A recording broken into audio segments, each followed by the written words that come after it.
Welcome back to Vote Count 2020. I'm your host, Karthik Rajan, and this week we have been covering the impeachment of Donald J. Trump, the 45th President of the United States of America. I've created a playlist now of the impeachment stuff going all the way back to the House inquiry. All the stuff that I streamed live is now on that playlist. And I relabeled it and pulled it out of the vote count material because it's kind of leaving the territory of Vote Count 2020, which is my program about the mechanics of voting. It's a program about voter suppression, about electronic voting, about problems with gerrymandering, about how we actually vote in the United States, to discuss because of my experience as a journalist, as an author, and as an artist. This is the theme of Vote Count 2020 that you're listening to right now. All the music you hear is stuff I was using a German app from my phone called Music Maker Jam. Pretty simple, pretty cool. At least it gives you some degree of creativity, you know.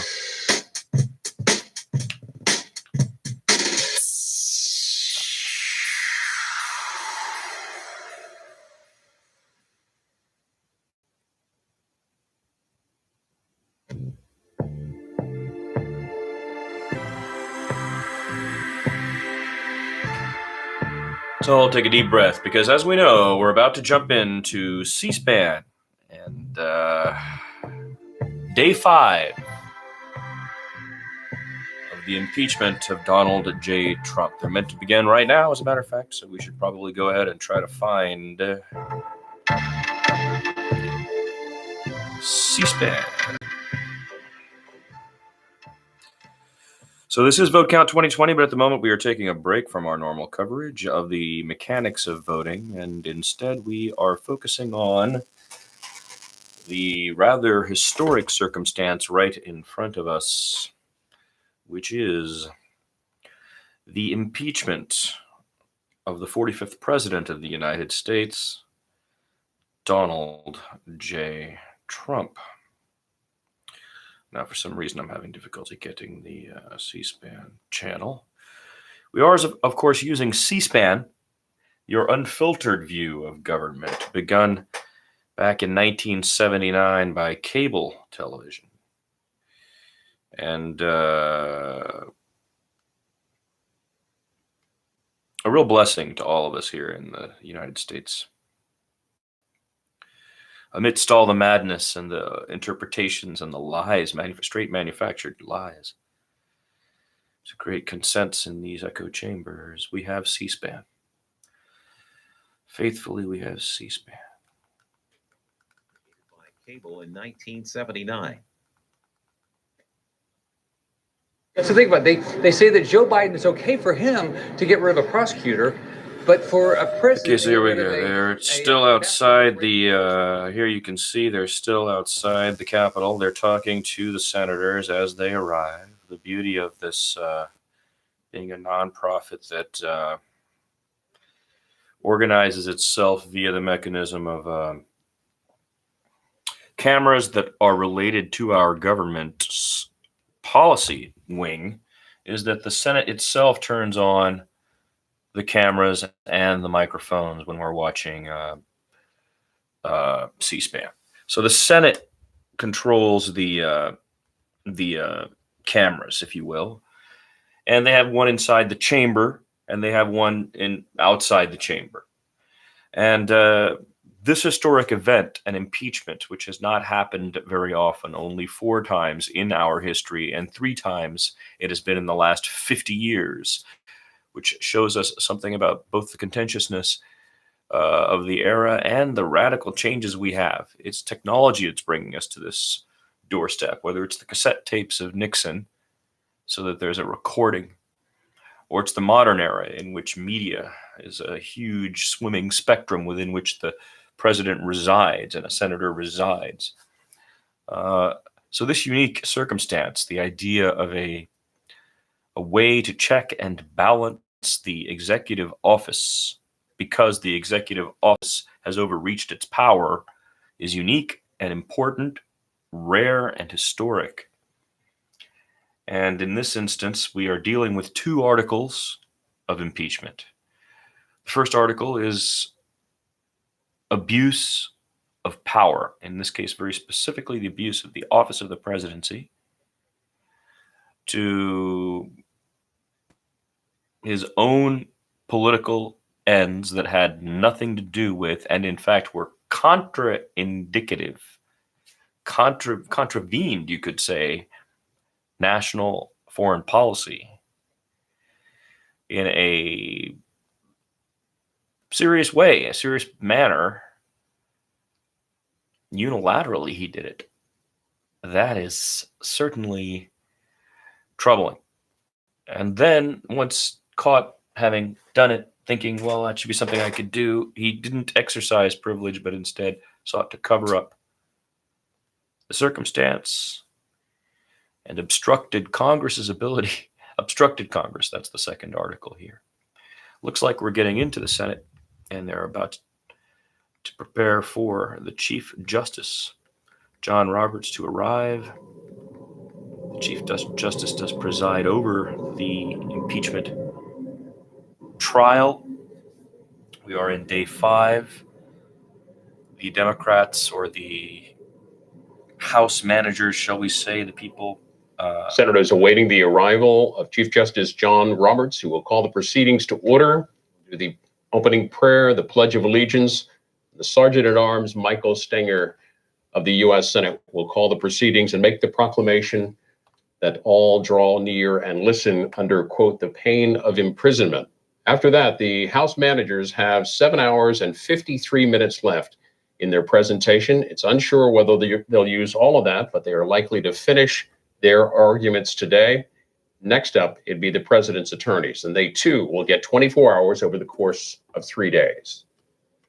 I was just about to tell you all that.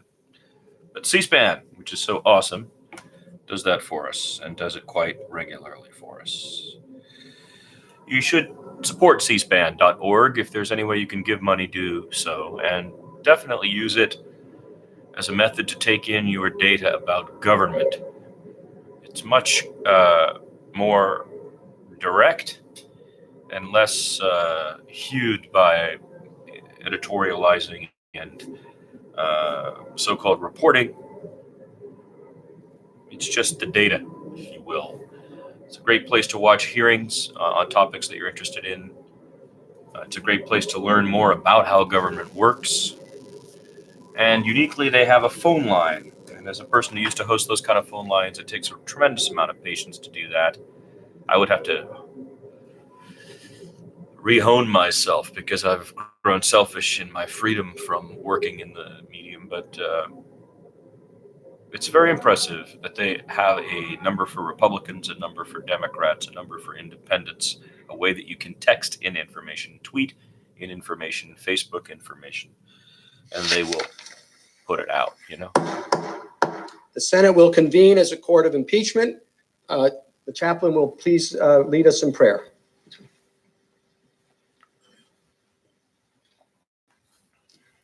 Let us pray.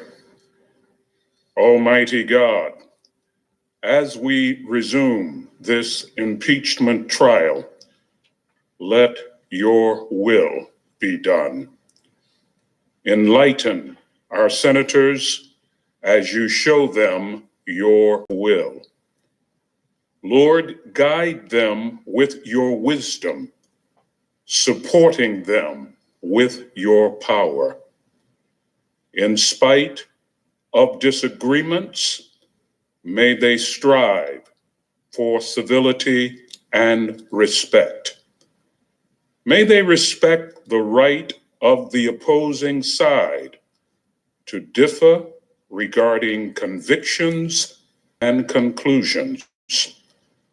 Give them the wisdom to distinguish between facts and opinions without lambasting the messengers.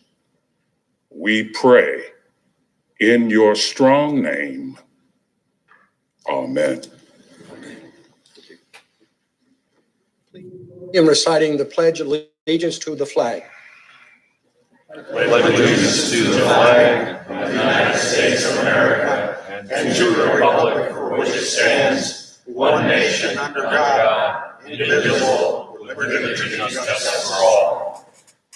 The senators, please be seated. And away we go, folks. It's day 5 of the Senate trial to impeach Donald J. Trump, the 45th President of the United States of If America. there is no objection, the journal of proceedings of the trial are approved to date. Hearing no objection, so ordered. The Sergeant at Arms will make the proclamation.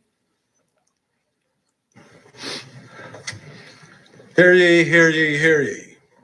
All persons are commanded to keep silent on pain of imprisonment while the Senate of the United States is sitting in a trial for the articles of impeachment exhibited by the House of Representatives against Donald John Trump, President of the United States.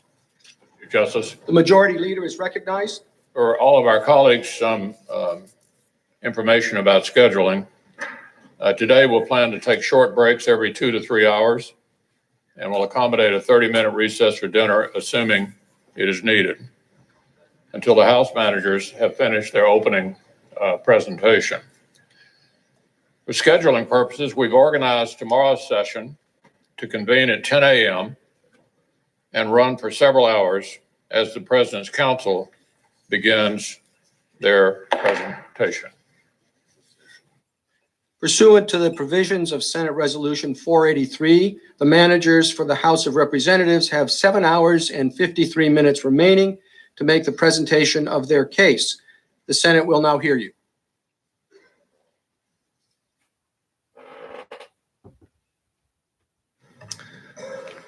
Mr. Chief Justice, Senators, distinguished counsel of the President, I keep wanting to say good morning, but good afternoon. I just wanted to give a very brief orientation to the argument you'll hear today. We will begin with Jason Crow, who was talking about the conditionality of the military assistance. This is the latter part, although not the end of the argumentation on the application of the Constitution and law as it respects Article 1, the abuse of power. I'll have a presentation after Mr. Crow, and soon thereafter we will conclude the presentation on Article 1. We'll then begin the presentation on Article 2, once again applying the Constitution and law to the facts on the President's obstruction of Congress. We will then have some concluding thoughts and then turn it over to the President's counsel. And that is what you should expect for the day. And with that, I will now yield to Mr. Crow of Colorado.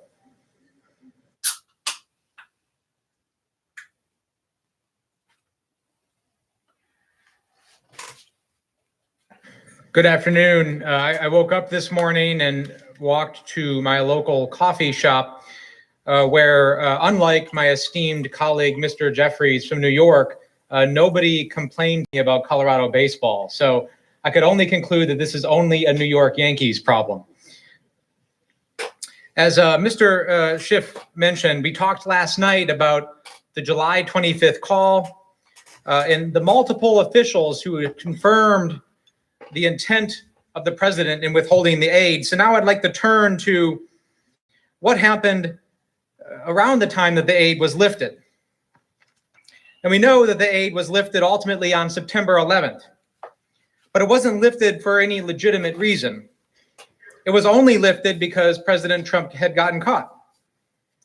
Now let's go through how we know that. On August 26th, the whistleblower complaint had been sent to the Director of National Intelligence. And public reports indicate that President Trump was told about the complaint by White House counsel Pat Cipollone. On September 5th, though, the scheme became public. An editorial in the Washington Post on that day, for the first time publicly, explicitly linked the military aid hold in the investigations that President Trump wanted. Now, keep in mind that public scrutiny of the president's hold increased exponentially after this became public. And this is where things start moving really fast. A few days later, on September 9th, the House Investigative Committees publicly announced their investigation of President's conduct in Ukraine. Lieutenant Colonel Vidman testified that the National Security Council and others at the White House learned about the investigation when it was announced. And a colleague of his said that it might have the effect of releasing the aid. And on that same day, the House Intelligence Committee learns that the administration had withheld the whistleblower complaint from Congress. The scheme was unraveling.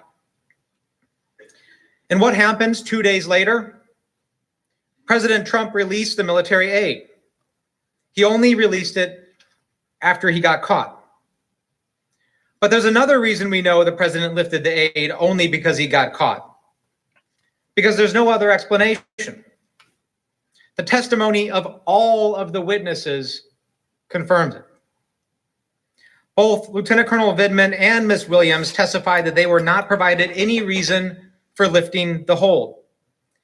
Vidman testified that nothing on the ground had changed in the 2 months of the hold. And Mark Sandy of the OMB also confirmed that. And Ambassador Taylor, too, testified that, quote, "I was not told the reason why the hold had been lifted." Now, let me take a moment to address another defense I expect you will hear. That the aid was released and the investigations were never announced, so therefore, no harm, no foul, right? Well, this defense would be laughable if this issue wasn't so serious. First, I've spoken over the past 3 days about the real consequences of inserting politics into matters of war. Real people, real lives are at stake. Every day, every hour matters. So no, the delay wasn't meaningless. Just ask the Ukrainians sitting in trenches right now. And to this day, they are still waiting on $18 million of the aid that hasn't reached them. Jennifer Williams, who attended the Warsaw meeting with Vice President Pence, described President Zelensky's focus during this time. And you testified in your deposition that in that conversation, President Zelensky emphasized that the military assistance, the security assistance, was not just important to assist Ukraine in fighting a war against Russia, but that it was also symbolic in nature. What did you understand him to mean by that? President Zelensky explained that more than, or just equally with the financial and physical value of the assistance, that it was the symbolic nature of that assistance that really was the show of U.S. support for Ukraine and for Ukraine's sovereignty and territorial integrity. And I think he was stressing that to the vice president to really underscore the need for the security assistance to be released. And that if the United States was holding the security assistance, is it also true then that Russia could see that as a sign of weakening U.S. support for Ukraine and take advantage of that? I believe that's what the President Zelensky was indicating, that any signal or sign that U.S. support was wavering would be construed by Russia as potentially an opportunity for them to strengthen their own hand in Ukraine. This is an important point, particularly when the president and his attorneys try to argue no harm, no foul. The financial assistance itself was really important to Ukraine, no question about it. But the aid was equally important as a signal to Russia of our support for Ukraine. And regardless of whether the aid was ultimately released, the fact that the hold became public sent a very clear signal to Russia that our support for Ukraine was wavering. And Russia was watching very closely for any sign of weakness. The damage was done. Now, any possible doubt about whether the aid was linked to the investigations has been erased by the president's own chief of staff. And we've seen this video before during the trial, but there's a really good reason for this. It's a complete admission on national TV that the military aid was conditioned on Ukraine helping the president's political campaign. Here, once again, is what Mulvaney said. Did he also mention to me in the past that the corruption related to the DNC server? Absolutely. No question about that. But that's it. And that's why we held up the money. And when pressed that he had just confessed to the very quid pro quo that President Trump had been denying, Mulvaney doubled down. To be clear, what you just described is a quid pro quo. It is funding will not flow unless the investigation into the Democratic server happened as well. We do that all the time with foreign policy. If you read the news reports and you believe them, what did McKinney say yesterday? Well, McKinney said yesterday that he was really upset with the political influence in foreign policy. That was one of the reasons he was so upset about this. And I have news for everybody. Get over it. There's going to be political influence in foreign policy. I'm talking, Mr. Now, remember, at the time he made these statements, Mulvaney was both the head of OMB and the acting chief of staff at the White House. He knew about all of the legal concerns.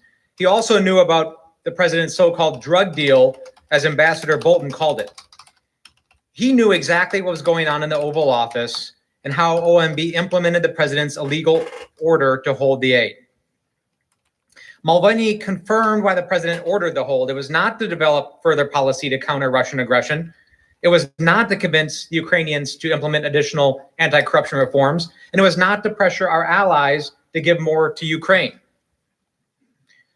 Now, since we won't have an opportunity to respond to the president's presentation, I'm going to take a minute to respond to some of the arguments that I expect them to make. You will notice, I'm sure, that they will ignore significant portions of the evidence while trying to cherry pick individual statements here and there to manufacture defenses. But don't be fooled. One defense you may hear is that the aid was held up to allow for a policy review. This is what the administration told the GAO at one point. But the evidence shows the opposite. Evidence shows that the administration didn't conduct a review at any time after the president ordered the hold. Laura Cooper was not aware of any review of the funding conducted by DOD in July, August, or September. And similarly, George Kent testified that the State Department did not conduct and was never asked to conduct a review of funding administered by the State Department. In fact, on May 23rd, the anti-corruption review was complete and DOD certified to Congress that Ukraine had complied with all of the conditions and that the remaining half of the aid should be released. This was confirmed by the June 18th press release announcing the release or announcing the funding. And do you remember the fictitious quote unquote interagency review process? Well, that was made up too. So no review was necessary because it had already been done. Next, the President's Council keeps saying this was about corruption in Ukraine. President Trump was not concerned with fighting corruption. It's difficult to even say that with a straight face. The president never mentioned corruption on either call with President Zelensky. But let's go through the evidence. As we just discussed, DOD had already completed a review and concluded that Ukraine had, quote, made sufficient progress in meeting defense reform and anti-corruption goals consistent with the National Defense Authorization Act in order to receive the funds. And in fact, Mark Sandy, who was not at that meeting, but who was initially responsible for approving the hold, said he had never heard corruption as a reason for the hold in all of the discussions he had about it. Similar to the anti-corruption argument, there is simply no evidence to support the president's after-the-fact argument that he was concerned about burden sharing. Now, that's other countries also contributing to Ukraine. I imagine the president may cite the emails in June about what other countries provided to Ukraine, the reference to other countries' contributions in the July 25th call, and testimony from Sandy about a request for information about what other European countries give to Ukraine. But there is simply no evidence that ties the concern to his decision to hold the funding. First, let's actually look at the contributions of European countries to Ukraine. There's a slide in front of you. It shows that other European countries have significantly contributed to Ukraine since 2014, and the European Union in total has given far more than the US. The EU is the single largest donor to Ukraine, having provided over $16 billion in grants and loans. The president's assertion that other countries did not support Ukraine is meritless. And there are other reasons too. After DOD and OMB responded to the president's request, presumably with some of the information we just provided you, showing Europe gives a lot to Ukraine, nobody in the Trump administration mentioned burden sharing as a reason for the hold to any of the 17 witnesses that we've been talking about. Wow. Not once. Sondland, whose You actual didn't even cover it portfolio well. is the EU, not Ukraine, testified that he was never asked to speak to the EU or EU member countries about providing more aid to Ukraine. And if President Trump were truly concerned about that, he would have been the perfect guy to handle it because he was our ambassador to the EU. But it never happened. And how could it? Because Sondland himself knew the aid was linked to the investigations because that's what the president himself had told him. It wasn't until the president's scheme began to unravel after the White House learned of the whistleblower complaint and after Politico publicly revealed the existence of the hold that the issue of burden sharing came up again. If the president's concern were genuinely about burden sharing, he never made any public statements about it, never ordered a review of burden sharing, and never ordered his officials to push Europe to increase their contributions. And then he released the aid without any changes in Europe's contributions. This last point is important. You know the president's purported concern about burden sharing rings hollow because the aid was released after the president got caught, not because the EU or any European country made any new contributions. As Lieutenant Colonel Vindman testified, the facts on the ground had not changed. Finally, you may hear the president's counsel say that Ukraine didn't know about the hold until August 28th, long after the hold was implemented. So therefore, they could not have felt pressure. But this makes no sense. First, they found out about it long before August 28th. Multiple witnesses testified that the Ukrainians showed, quote, impressive diplomatic tradecraft in learning quickly about the hold. And of course, they would know. The DoD release was announced in June, and U.S. agencies knew about it in July. So it should be no surprise that the first inquiries about the aid were on July 25th, the same day as the call. You see, it doesn't matter if extortion lasts 2 weeks or 2 months. It's still extortion, and Ukraine certainly felt the pressure. Other Ukrainian officials also expressed concerns that the Ukrainian government was being singled out and penalized for some reason, and they were, by President Trump. And you know how else you know they felt the pressure from the hold? Because President Zelensky finally relented and was planning to do the CNN interview.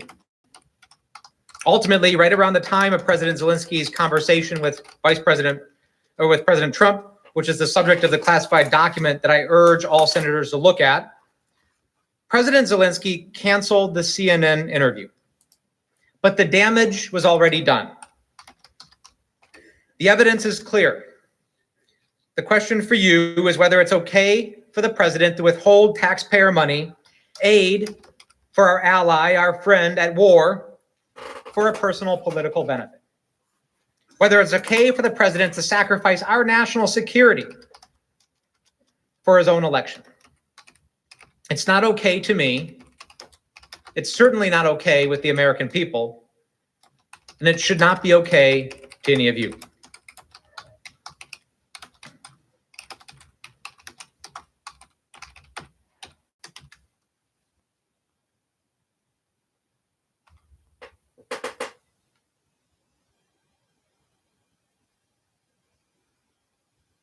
Sorry, that was Representative Jason Crow of Colorado. Mr. Chief Justice, distinguished members of the Senate. Now here again is President's Representative Counsel, Jeffries the American people. Once again, from New York. we are gathered here, not as Democrats or Republicans, not as the left or the right, not as progressives or conservatives, but as Americans, doing our constitutional duty during this moment of presidential accountability. And as House managers, we thank you for your courtesy, your attentiveness, and your hospitality.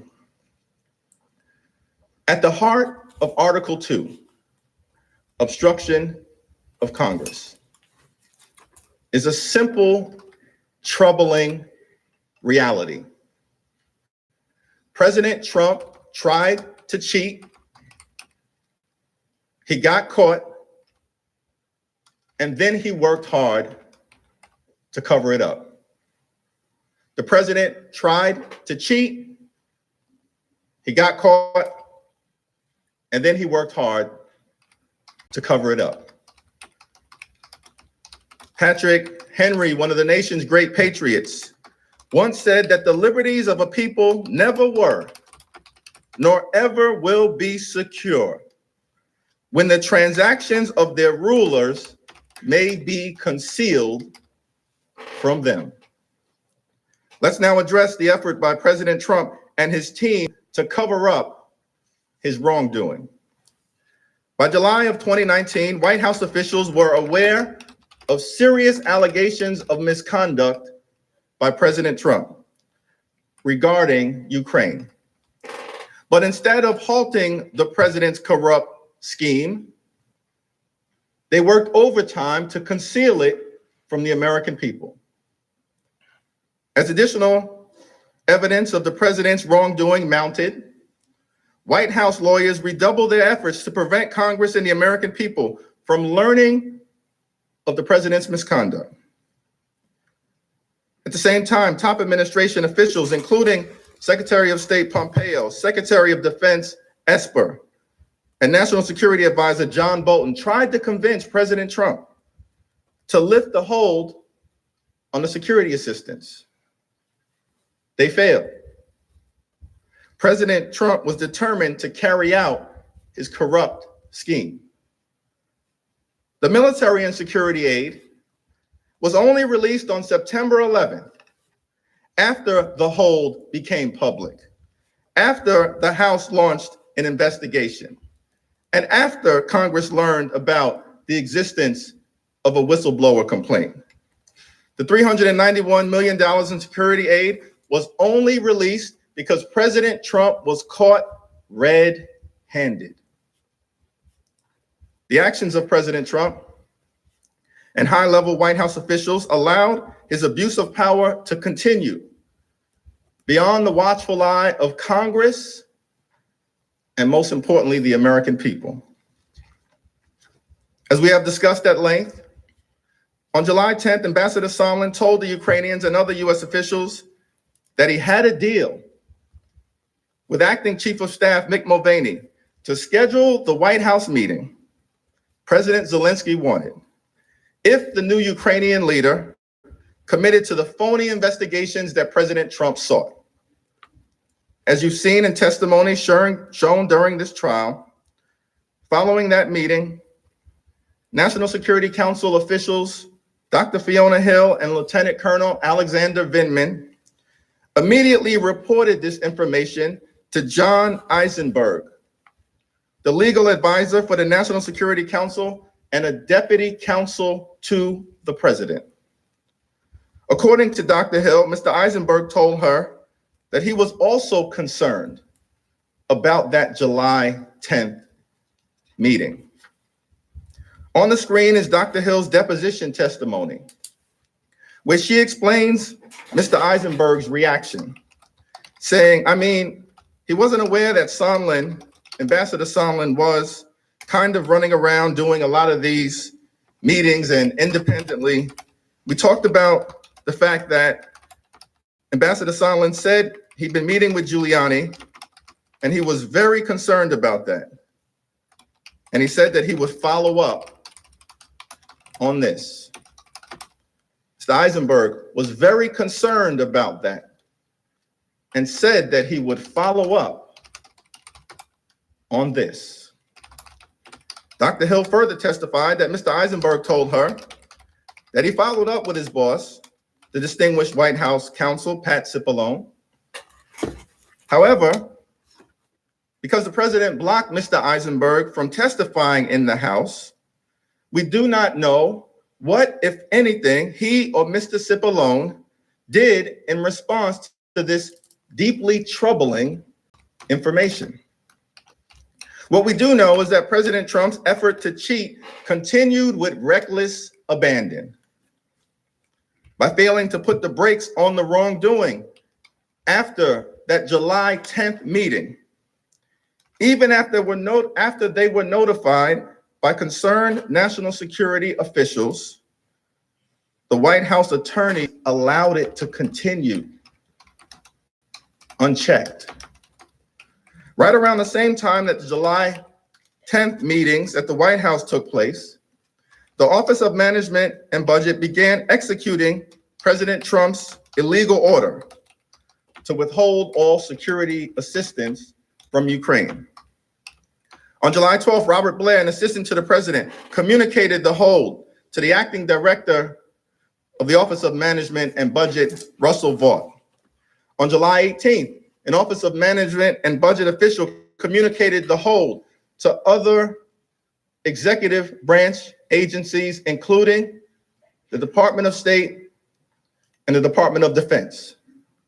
And a week later, on July 25th, President Trump had his imperfect telephone call with President Zelensky and directly pressured the Ukrainian leader to commence phony political investigations as part of his effort to cheat and solicit foreign interference in the 2020 election.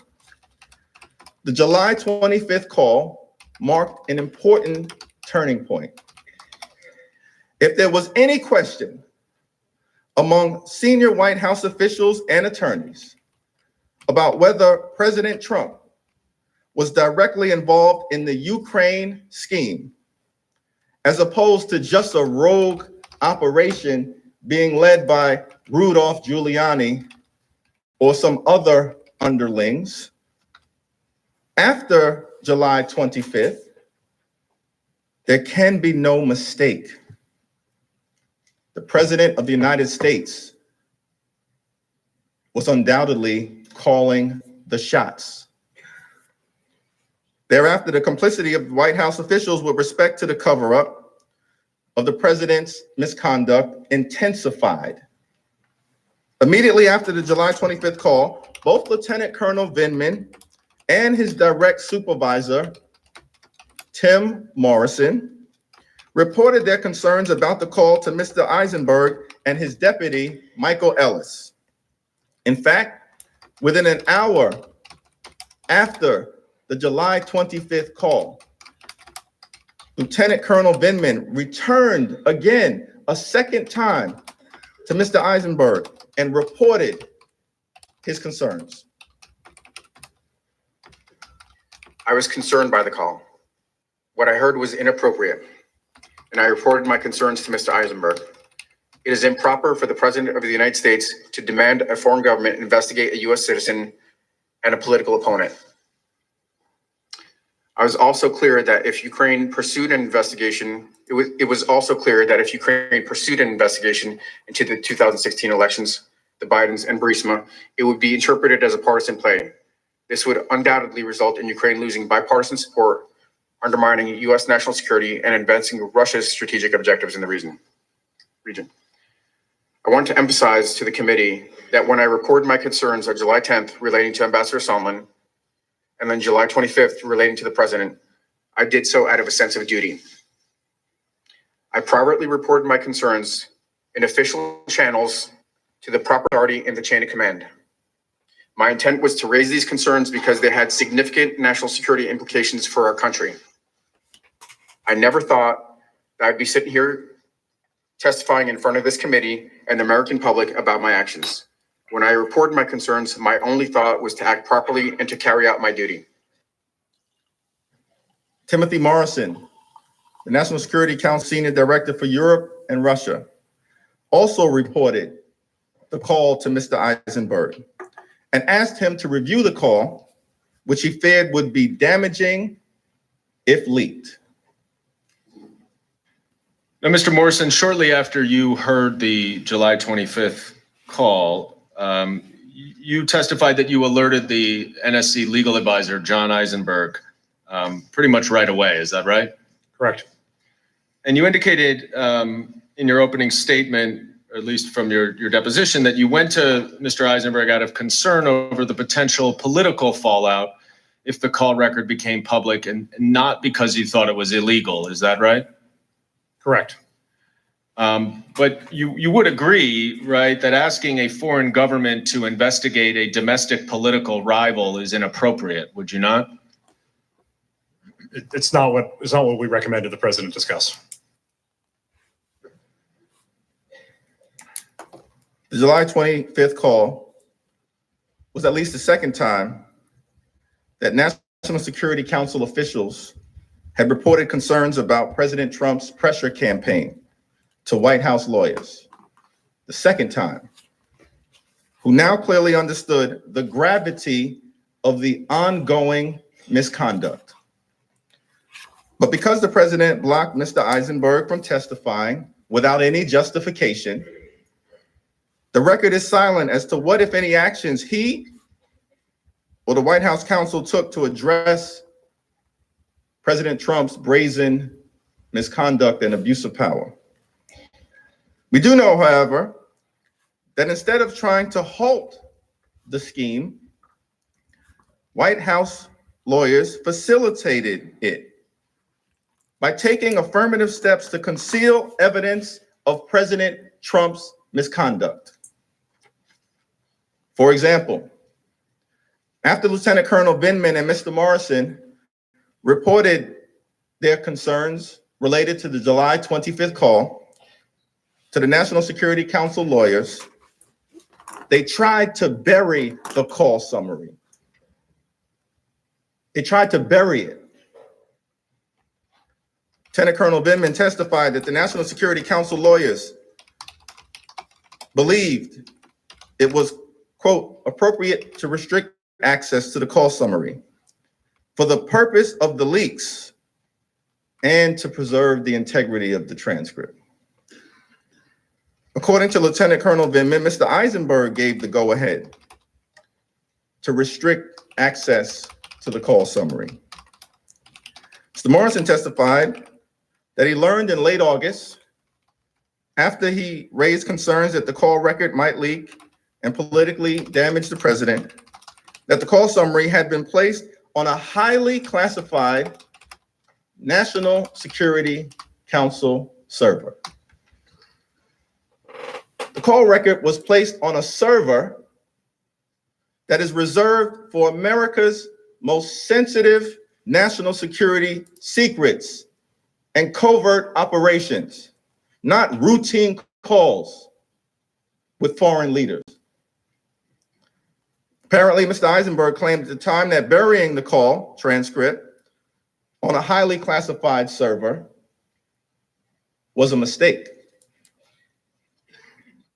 Now, in a second meeting with Mr. Eisenberg, what did you recommend that he do to prevent the call record from leaking? I recommended we restrict access to the package. Had you ever asked the NSC legal advisor to restrict access before? No. Did you speak to your supervisor, Dr. Kupperman, before you went to speak to John Eisenberg? No. Did you subsequently learn that the call record had been put in a highly classified system? I did. And what reason did Mr. Eisenberg give you for why the call record was put in the highly classified system? It was a mistake. He said it was just a mistake? It was an administrative error. In Mr. Morrison's view, the July 25th call record did not meet the requirements to be placed on a highly classified server. He buried it. At his deposition, Obstruction of Mr. Morrison Congress. testified that the call record was placed on the server by mistake. However, even after this alleged mistake was uncovered, the July 25th call summary was not removed from the classified system because someone was trying to hide it.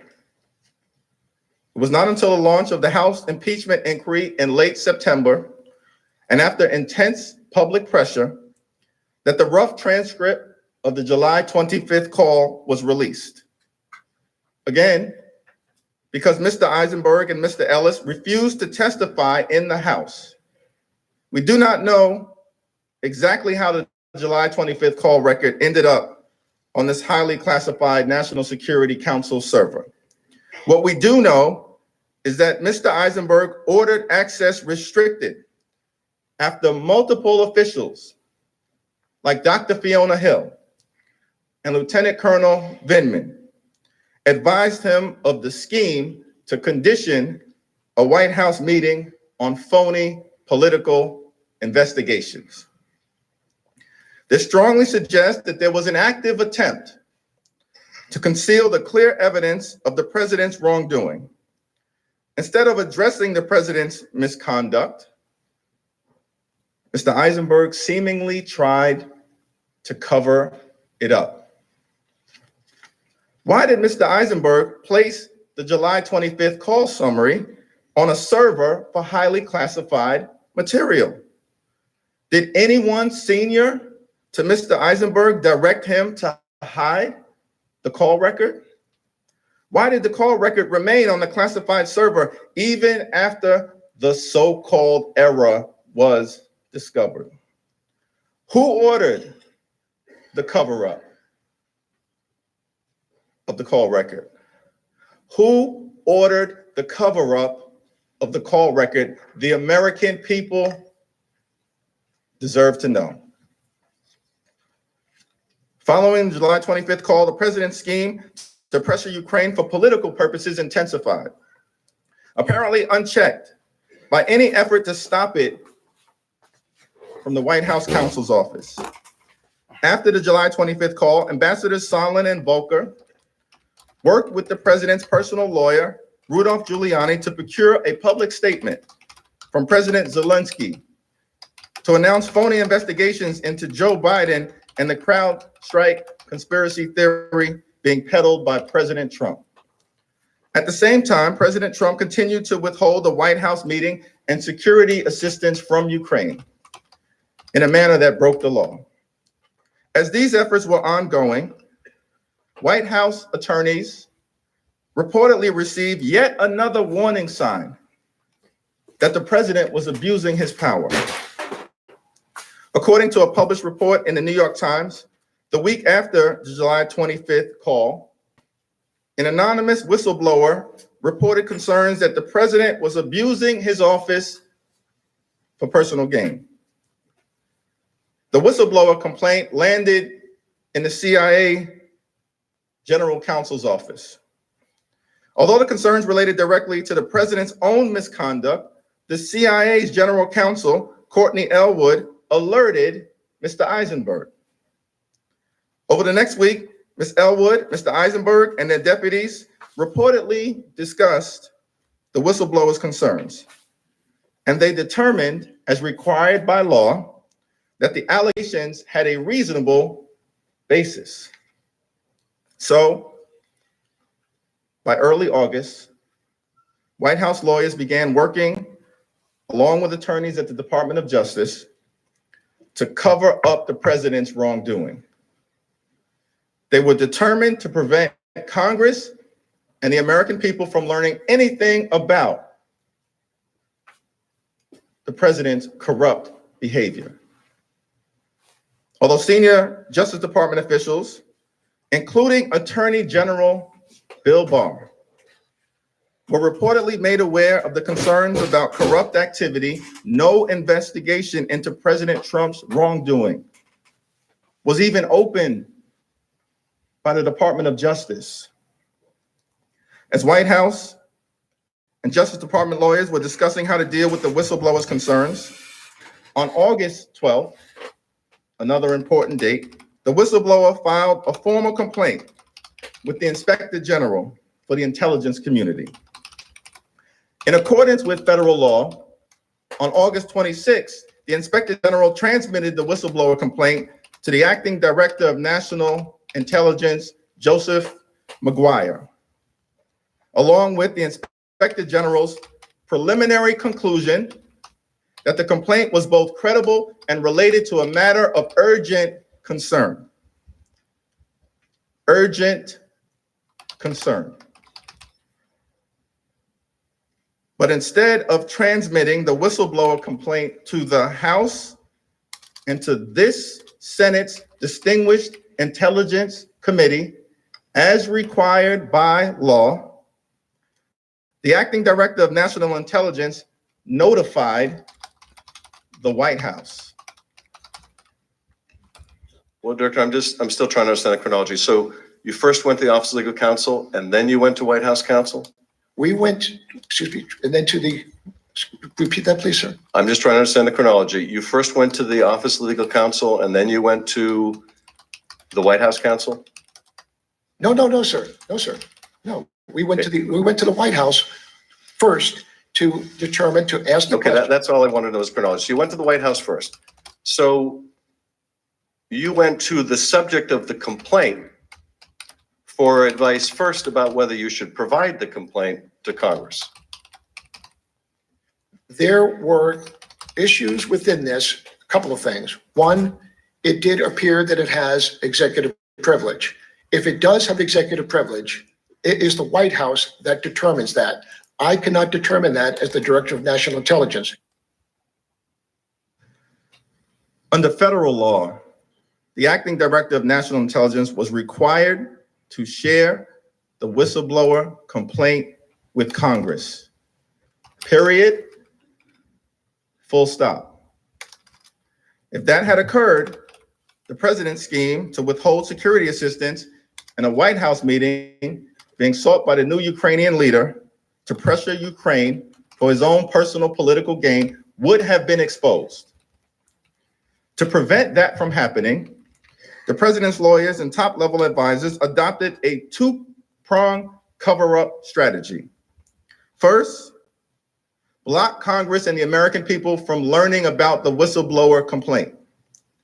Second, try to convince President Trump to lift the hold on the security assistance before anyone can find out about it and use that evidence against them. As to the first prong, sometime after the acting director of national intelligence told the White House counsel's office about the complaint on August 26th, Mr. Cipollone and Mr. Eisenberg reportedly briefed the president. They likely discussed with President Trump whether they were legally required to give the complaint to Congress. They stated that they were consulting with the Office of Legal Counsel at the Department of Justice. The acting director of national intelligence testified that he and the Inspector General consulted with the Office of Legal Counsel, who opined without any reasonable basis that he did not have to turn over the complaint to Congress.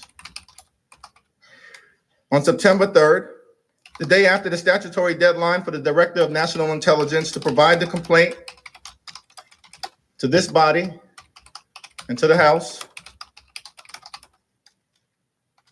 the Office of Legal Counsel issued a secret opinion, concluding that, contrary to the plain language of the statute, the acting director of national intelligence was not required to turn over. Trump was in full swing. The Office of Legal Counsel opined that the whistleblower complaint did not qualify as an urgent concern and therefore did not have to be turned over. What can be more urgent than a sitting president trying to cheat in an American election by soliciting foreign interference? What can be more urgent than that? That's a constitutional crime in progress. But they concluded it wasn't an urgent matter. Acting Director of National Intelligence McGuire testified that the Office of Legal Counsel opinion did not actually prevent him from turning over the complaint to Congress. Instead, based upon his testimony, it is clear that he withheld it on the basis that the complaint might deal with information that he believed could be covered by executive privilege. But President Trump never actually invoked executive privilege. He never actually invoked executive privilege. Nor did he inform Congress that he was doing so with respect to this complaint. Instead, the White House secretly instructed the acting director of national intelligence to withhold the complaint based on the mere possibility that executive privilege could be invoked. By doing so, the White House was able to keep the explosive complaint from Congress and the American public without ever having to disclose the reason why it was withholding this information. But truth crushed to the ground will rise again. There's a toxic mess at 1600 Pennsylvania Avenue, and I humbly suggest that it's our collective job on behalf of the American people to try to clean it up. President Trump tried to cheat. He got caught. And then he worked hard to cover it up. There have been many great presidents throughout the history of this republic, great Republican presidents, and great Democratic presidents. Perhaps one of the greatest presidents is Abraham Lincoln. He once said that any man can handle adversity, but if you want to test a man's character, give him some power. America is a great nation. We can handle adversity better than any other country in the world. Whenever America has found itself in a tough spot, we always make it to the other side. We were in a tough spot during the Civil War, when America was at risk of tearing itself apart, but we made it to the other side. A tough spot in October of 1929, when the stock market collapsed, plunging us into the Great Depression, but we made it to the other side. We were in a tough spot in December of 1941, when a foreign power struck, plunging us into a great conflict with the evil empire of Nazi Germany, but America made it to the other side. We were in a tough spot in the 1960s, dealing with the inherent contradictions of Jim Crow, but we made it to the other side. We were in a tough spot on September 11th, when the towers were struck and young men and women like Jason Crow was sent to Afghanistan to fight the terrorists there, so we didn't have to fight the terrorists here. And we made it to the other side. America is a great country. We can handle adversity better than any other nation in the world. But what are we going to do about our character? President Trump tried to cheat and solicit foreign interference in an American election. That is an attack on our character. President Trump abused his power and corrupted the highest office in the land. That is an attack on our character. President Trump tried to cover it all up and hide it from the American people and obstruct Congress. That's an extraordinary attack on our character. America is a great nation. We can handle adversity better than any other country in the world. But what are we going to do about our character?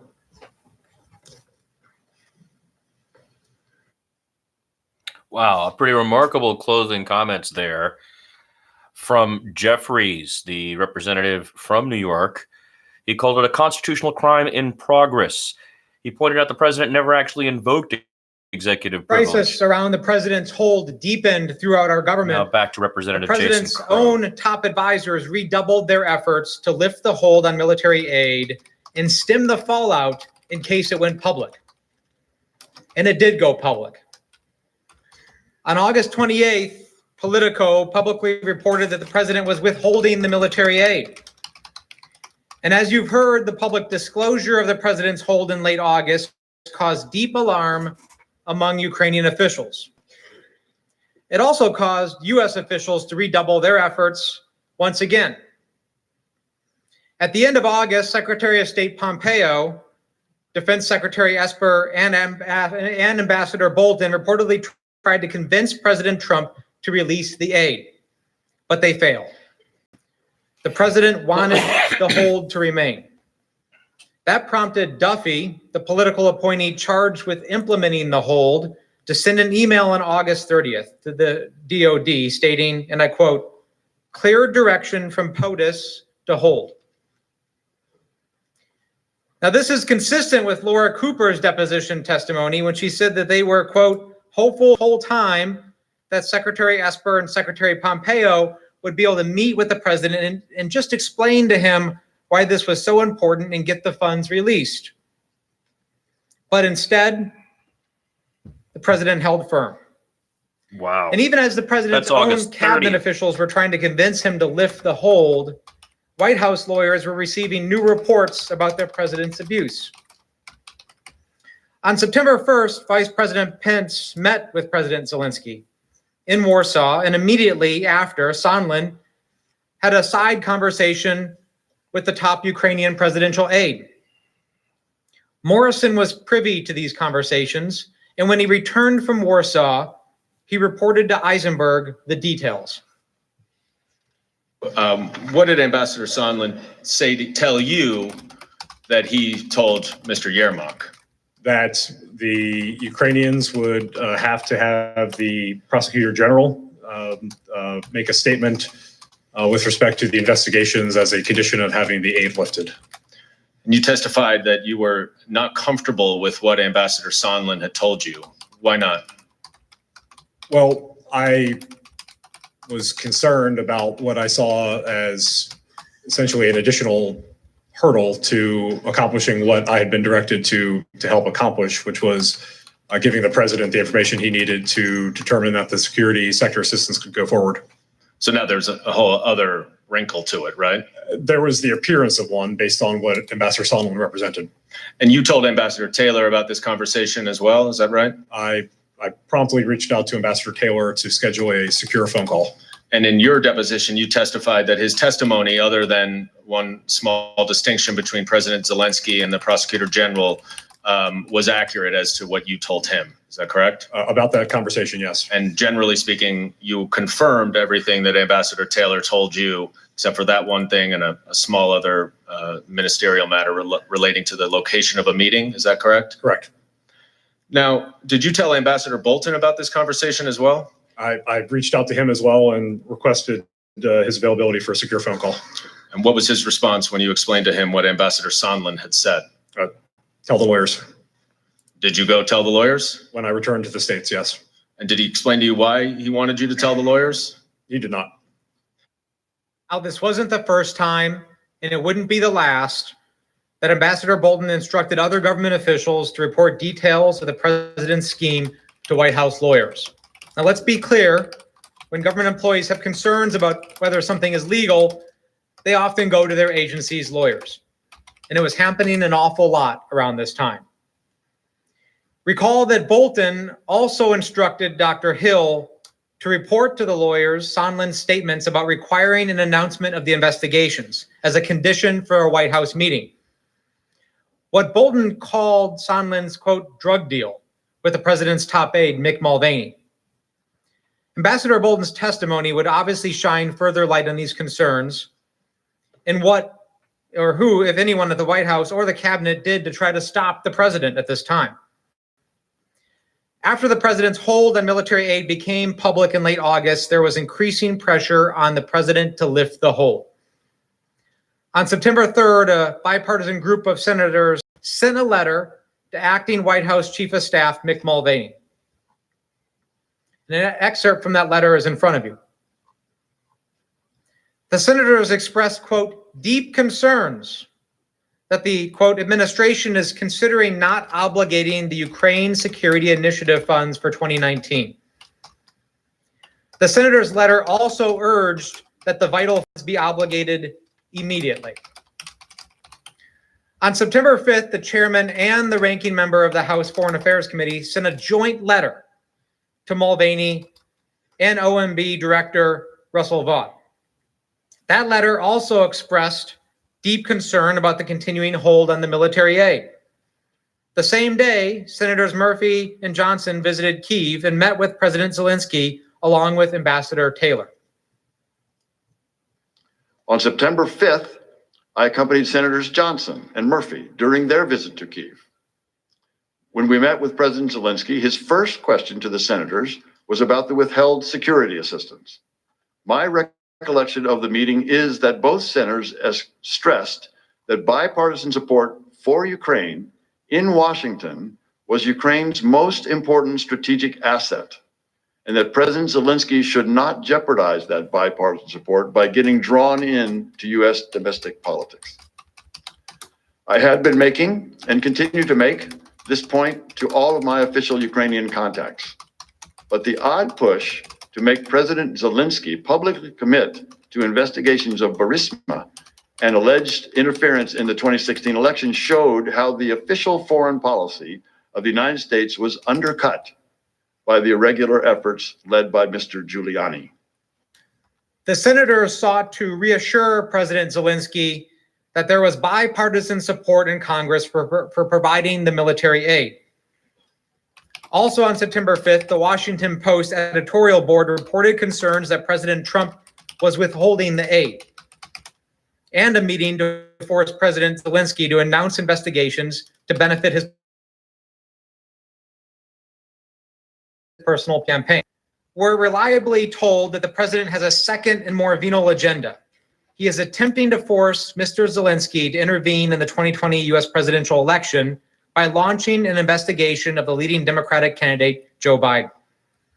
Mr. Trump is not just soliciting Ukraine's help with his presidential campaign, he is using U.S. military aid the country desperately needs in an attempt to extort it, end quote. Despite these efforts to get the president to lift the hold in the now public discussion about the president's abuse of power, the scheme continued. 2 days later, on September 7th, Morrison went back to White House lawyers to report additional details he had learned from Ambassador Sondland about the president's scheme, again, at the direction of Ambassador Bolton. Now, a few days later, on September 7th, you spoke again to Ambassador Sondland, who told you that he had just gotten off the phone with President Trump. Isn't that right? That sounds correct, yes. What did Ambassador Sondland tell you that President Trump said to him? If I recall this conversation correctly, this was where Ambassador Sondland related that there was no quid pro quo, but President Zelensky had to make the statement and that he had to want to do it. And by that point, did you understand that the statement related to the Biden and 2016 investigations? I think I did, yes. And that was essentially a condition for the security assistance to be released? I understood that that's what Ambassador Sondland believed. After speaking with President Trump? That's what he represented. Now, you testified that hearing this information gave you a sinking feeling. Why was that? Well, I believe if we're on September 7th, the end of the fiscal year is September 30th. These are $1 year the DOD and the Department of State funds. So we only had so much time. And in fact, because Congress imposed a 15-day notification requirement on the State Department funds, September 7th, September 30th, that really means September 15th, in order to secure a decision from the president to allow the funds to go forward. Did you tell Ambassador Bolton about this conversation as well? I did, yes. And what did he say to you? He said to tell the lawyers. And why did he say to tell the lawyers? He did not explain his direction. Again, tell the lawyers. Ambassador Sondland's call with President Trump on September 7th also prompted deep concern by Ambassador Taylor, which you've already heard about. On September 8th and 9th, Ambassador Taylor exchanged WhatsApp messages with Ambassador Sondland and Volker describing his, quote, nightmare scenario that, quote, they give the interview and don't get the security assistance. As he then goes on to say, quote, the Russians love it and I quit. After the hold on the military aid became public, the White House took two actions in early September. First, the White House and the Justice Department ensured that the acting DNI continued to withhold the whistleblower complaint from Congress in clear violation of the law. And second, the White House attempted to create a cover story for the president's withholding of the assistance, approximately 2 months after President Trump had ordered the freeze. Mark Sandy received an email from his boss, Michael Duffy, that for the first time gave a reason for the hold. Sandy testified that in early September, he received an email from Duffy, quote, that attributed the hold to the president's concern about other countries not contributing more to Ukraine. Again, after months of scrambling, this was the first time any reason had been provided for the hold. And according to Sandy, it was also only in early September, again, after the White House learned of the whistleblower complaint and the hold became public, that the White House requested data from OMB on other countries' assistance to Ukraine. So let's recap why we know the concern about burden sharing was bogus. First, for months, no reason was given to the very people executing the military aid, who had been actively searching for answers about why the aid was being held. Second, remember the supposed interagency process performed by OMB? Well, it was fake. And third, after the hold went public and the White House became aware of the whistleblower, they started scrambling to develop another excuse. Public reports confirm this. A November 24th news report, for instance, revealed that in September, Mr. Cipollone's lawyers conducted an internal records review. The review reportedly, quote, turned up hundreds of documents that reveal extensive efforts to generate an after-the-fact justification for the decision in a debate over whether the delay was legal. The president's top aides were trying to convince the president to lift the hold in late August and early September. And White House officials were actively working to develop an excuse for the president's scheme and devise a cover story in the event that it was exposed. And soon it would be. On September 9th, the chairs of the House Intelligence Committee, the Committee on Foreign Affairs, and the Committee on Oversight and Reform publicly announced the joint investigation of President Trump and Mr. Giuliani's scheme. And this is when the music stops and everyone starts running to find a check. Word of the committee's investigation spread quickly through the White House to the NSC. Morrison recalled seeing and discussing the letter with NSC staff. Lieutenant Colonel investigation. The same day, there were efforts at OMB to create a paper trail that tried to shift the blame for the president's hold on security assistance away from the White House. Duffy sent an email to Elaine McCusker that contradicted months of email exchanges. It stated falsely that OMB had in fact authorized DOD to proceed with all process necessary to obligate funds. Duffy was attempting to shift all the responsibility for the delay onto the Pentagon. McCusker replied, and I quote, "You can't be serious. I am speechless." Now, all of this, including OMB's efforts to shift blame to the Pentagon, the White House's effort to create a cover story for the hold on security assistance, were a continuation of the cover-up. It started with the White House's lawyers' failure to stop the scheme after the July 10th meeting was reported to them, continued with attempts to hide the July 25th call summary, and escalated with the White House's illegal concealment of the whistleblower complaint from Congress. Wow. On September 10th, the House Intelligence Committee requested that the DNI provide a copy of the whistleblower complaint as the law requires.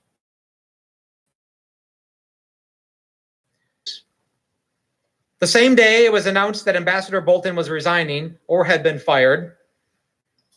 It is unclear whether Ambassador Bolton from the White House had anything to do with his opposition to the hold on military aid, but of course, Ambassador Bolton could shed light on that himself if he were to testify.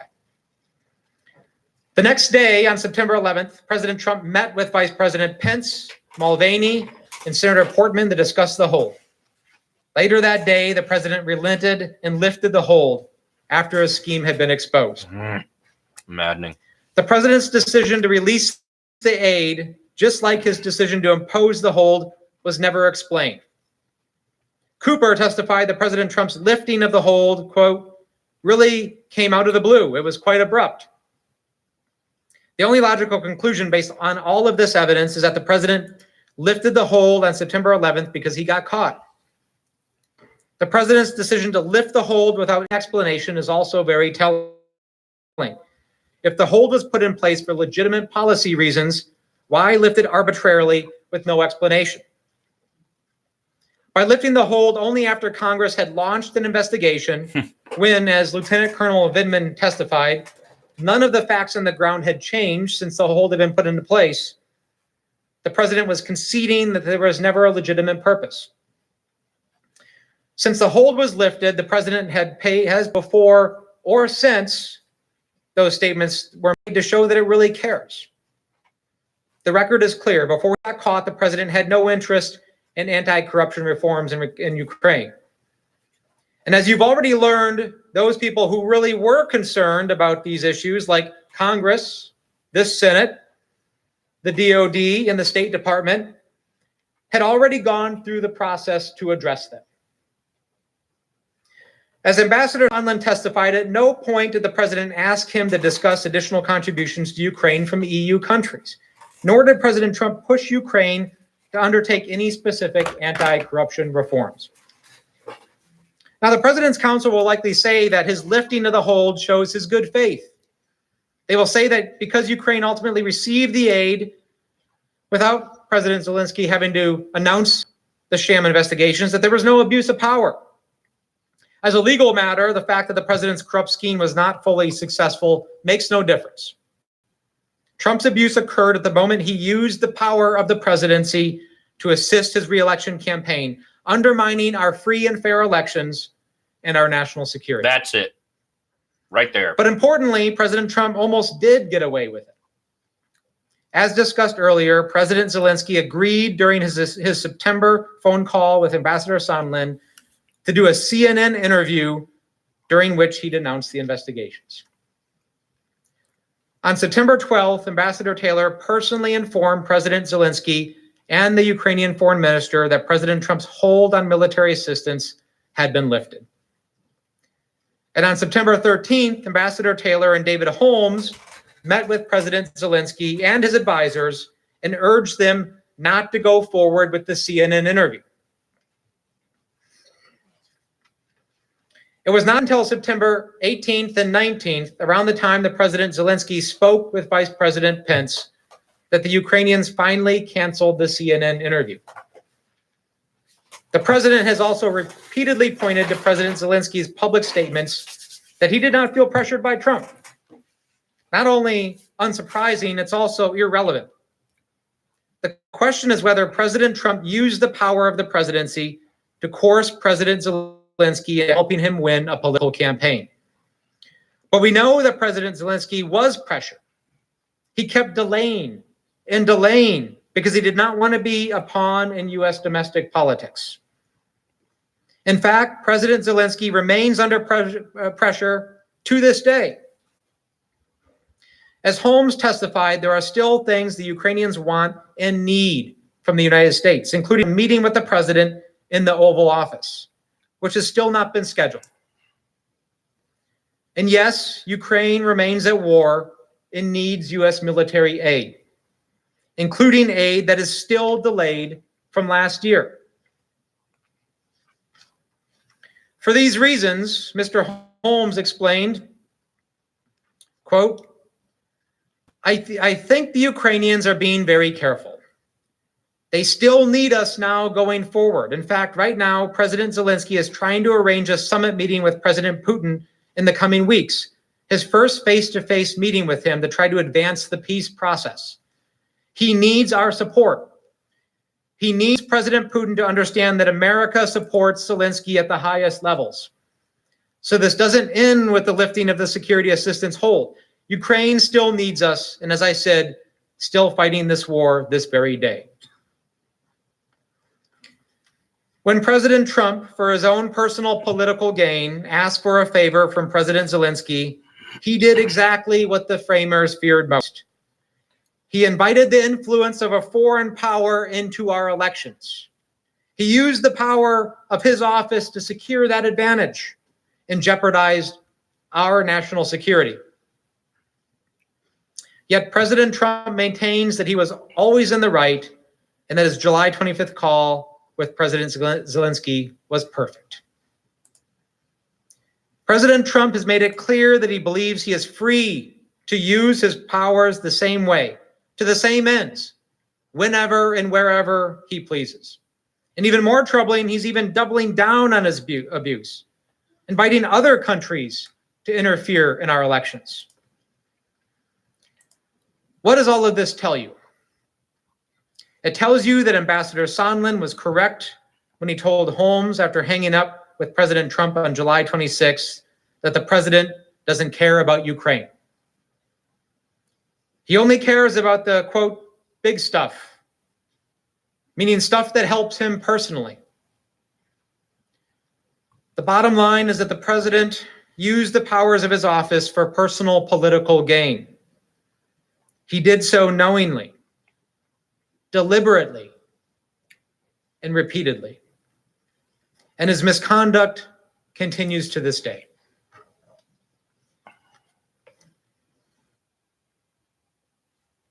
That was Representative Jason Crow, Democrat of Colorado, and he was taking up the question of the obstruction of Congress, specifically in the manner that Donald J. Trump and Giuliani, a private citizen, not part of the government, manipulated very powerfully from the office of the presidency. Senators, just for your orientation, this will be the last presentation on Article 1. And Mr. Leader, I think at the conclusion of this presentation will be a logical point to take a break. This last section on Article 1 deals with the injury to our national interest and our national security. When President Trump used Ukraine's leader for a political favor and withheld critical military aid to an ally in exchange for that favor, he did exactly what our framers feared most. He invited foreign interference in our elections and sold out our country's security for his personal benefit and betrayed the nation's trust to a foreign power. The president's scheme to pressure Ukraine to do his political dirty work harmed our national security, undermined our free and fair elections, and even today, threatens the very foundation of our democracy. When the president argues that his call was perfect, that he did nothing wrong, what he's really saying is that there's nothing wrong with the president asking a foreign government to do a personal favor, that there's nothing wrong with the president pressuring that foreign country to interfere in our elections for his personal benefit, that there's nothing wrong with withholding congressionally appropriated taxpayer-funded military assistance to that foreign country to extort that country to help the president cheat to win an election. But there are a great many things wrong with that. Most significant for the purposes that bring us here today, the Constitution does not permit it. And the Constitution does not permit it because that conduct is the quintessential abuse of power. The use of official power for personal gain, putting personal interest over the national interest, and placing personal benefits over our nation's security. The president's conduct that we outlined yesterday harmed our national security. That is without a doubt. It endangered our elections and it sent our country on a dangerous path that, if left unchecked, will cause irrevocable damage to the balance of power contemplated in our Constitution. If someone sacrifices the national interest in favor of his own and is not removed from office, our democracy is in jeopardy. It's just that simple. The grave consequences of President Trump's misconduct demand our attention. Let me take these issues in turn, beginning with this harm to national security. First, the president's abuse of power had immediate consequences to our security. Ukraine is a burgeoning democracy entangled in a hot war with Russia. By withholding military aid, President Trump not only denied Ukraine much needed military equipment, but also weakened Ukraine's position in negotiations over the end of the war with Russia. Because of President Trump's corrupt actions, Vladimir Putin was emboldened at a pivotal moment ahead of those sensitive negotiations to attempt to end the war. And emboldened Russia is a threat to the United States and global security around the world. The president's willingness to put himself over a country undercut our European allies' confidence in America's commitment to deterring Russian aggression. And it signaled to adversaries and friends alike that the president of the United States, the most powerful man in the world, our commander-in-chief, could be influenced by manipulating his perception of what was best for his personal interests. Now, I have no doubt that the Russians and probably every other nation that has the capacity does a psychological profile of the President of the United States, as we profile other leaders. If a president can be so easily manipulated to disbelieve his own intelligence agencies, to accept the propaganda of the Kremlin, that is a threat to security. And that is just what has happened here. But that's not all. President Trump's willingness to entangle our foreign allies in a corrupt political errand also undermined the credibility of Americans to promote the rule of law and fight corruption abroad. This is Trump first, not American first, not American ideals first. And the result has and will continue to be grave harm to our nation if this chamber does not stand up and say it is wrong. If you do not stand up and say this is not only wrong, not only unacceptable, but conduct incompatible with the office of the presidency. And if it really is incompatible with the office of the presidency, if you cannot faithfully execute that responsibility, if you cannot bring yourself to put your nation's interests ahead of your own, it must be impeachable, or the nation remains at risk. Let's consider the big picture here. And probably a question many people around the country are asking. Why does Ukraine matter to the United States? Why does Ukraine matter to the United States? Because we're talking about a small country that many people know very little about. Well, this small country, this ally of ours, is a country hungry for reform and eager for a stronger relation with its most powerful, important ally, the United States. And we're talking about ourselves and what it means to the strength of our own democracy and democracies around the world when countries like Ukraine are fighting our fight against authoritarianism. At least that used to be our fight. And God help us if it's not our fight still. Russian President Putin declared the collapse of the Soviet Union to be the greatest geopolitical catastrophe of the 20th century. Ukraine's vote for independence in December 1991 was the final nail in the Soviet Union's coffin. That made Ukraine's greatest moment Putin's greatest tragedy. When it declared independence from Soviet domination, Ukraine inherited roughly 1,900 Soviet nuclear warheads, enough firepower to level every major American city several times over. 1,900 Soviet nuclear warheads. In exchange for Ukraine surrendering this arsenal, the United States, Russia, 94.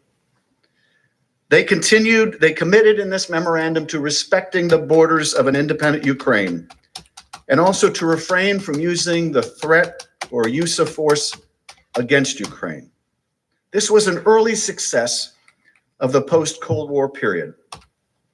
Despite its commitment to respect Ukraine's independence, of course, Russia continued to meddle in Ukraine's affairs. Ambassador Taylor recounted how events took an even more sinister turn in 2013. The West. But in 2013, Vladimir Putin was so threatened by the prospect of Ukraine joining the European Union that he tried to bribe the Ukrainian president. This triggered mass protests in the winter of 2013 that drove that president to flee to Russia in February 2014, but not before his forces killed 100 Ukrainian protesters in central Kyiv. Angered by the fall of the Kremlin-backed leader in Kyiv, President Putin ordered the invasion of Ukraine, specifically a region known as Crimea. Russia's aggression was met with global condemnation.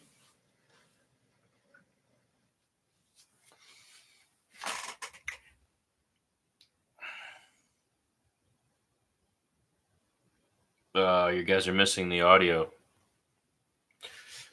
This is the presentation by Adam Schiff regarding the national security threat of the charges against Mr. Trump. But the audio appears to be not working.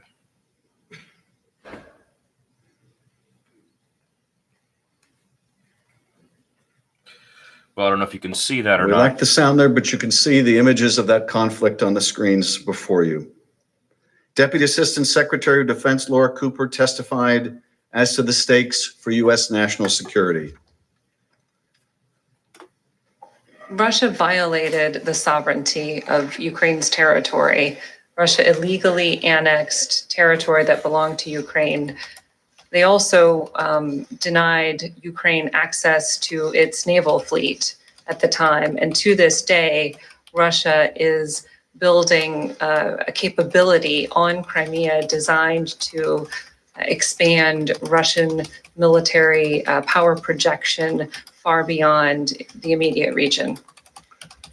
In 2014, were there concerns in Washington, here in Washington and European capitals that Russia might not stop in Ukraine? I was not in my current position in 2014, but it is my understanding that there was significant fear about where Russian aggression would stop.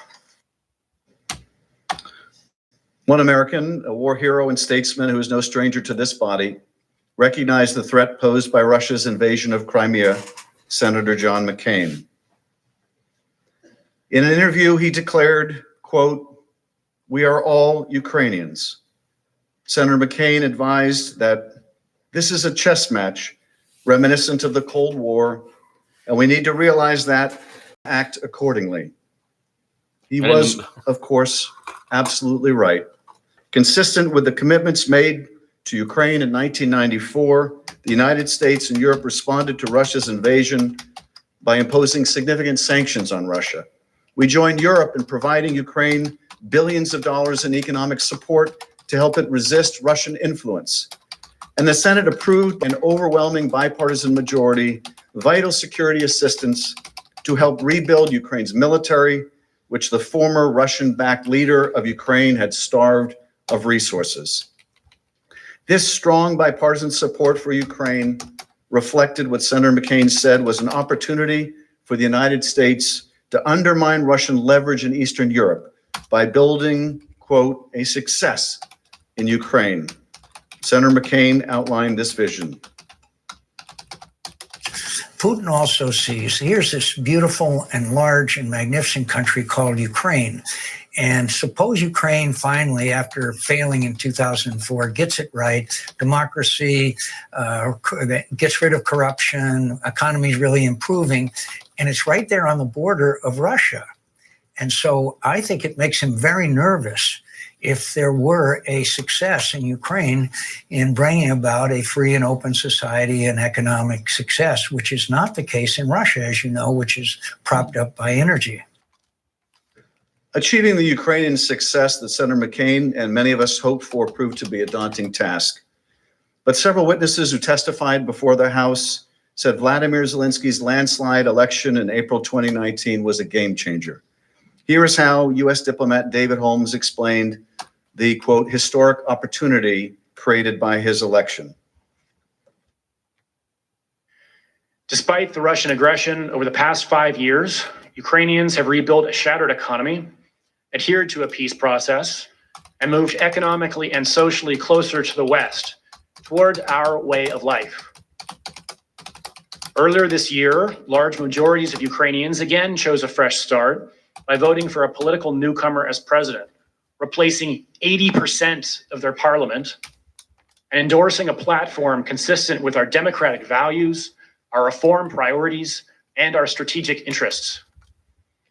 This year's revolution at the ballot box underscores that despite its imperfections, Ukraine is a genuine and vibrant democracy and an example to other post-Soviet countries and beyond, from Moscow to Hong Kong.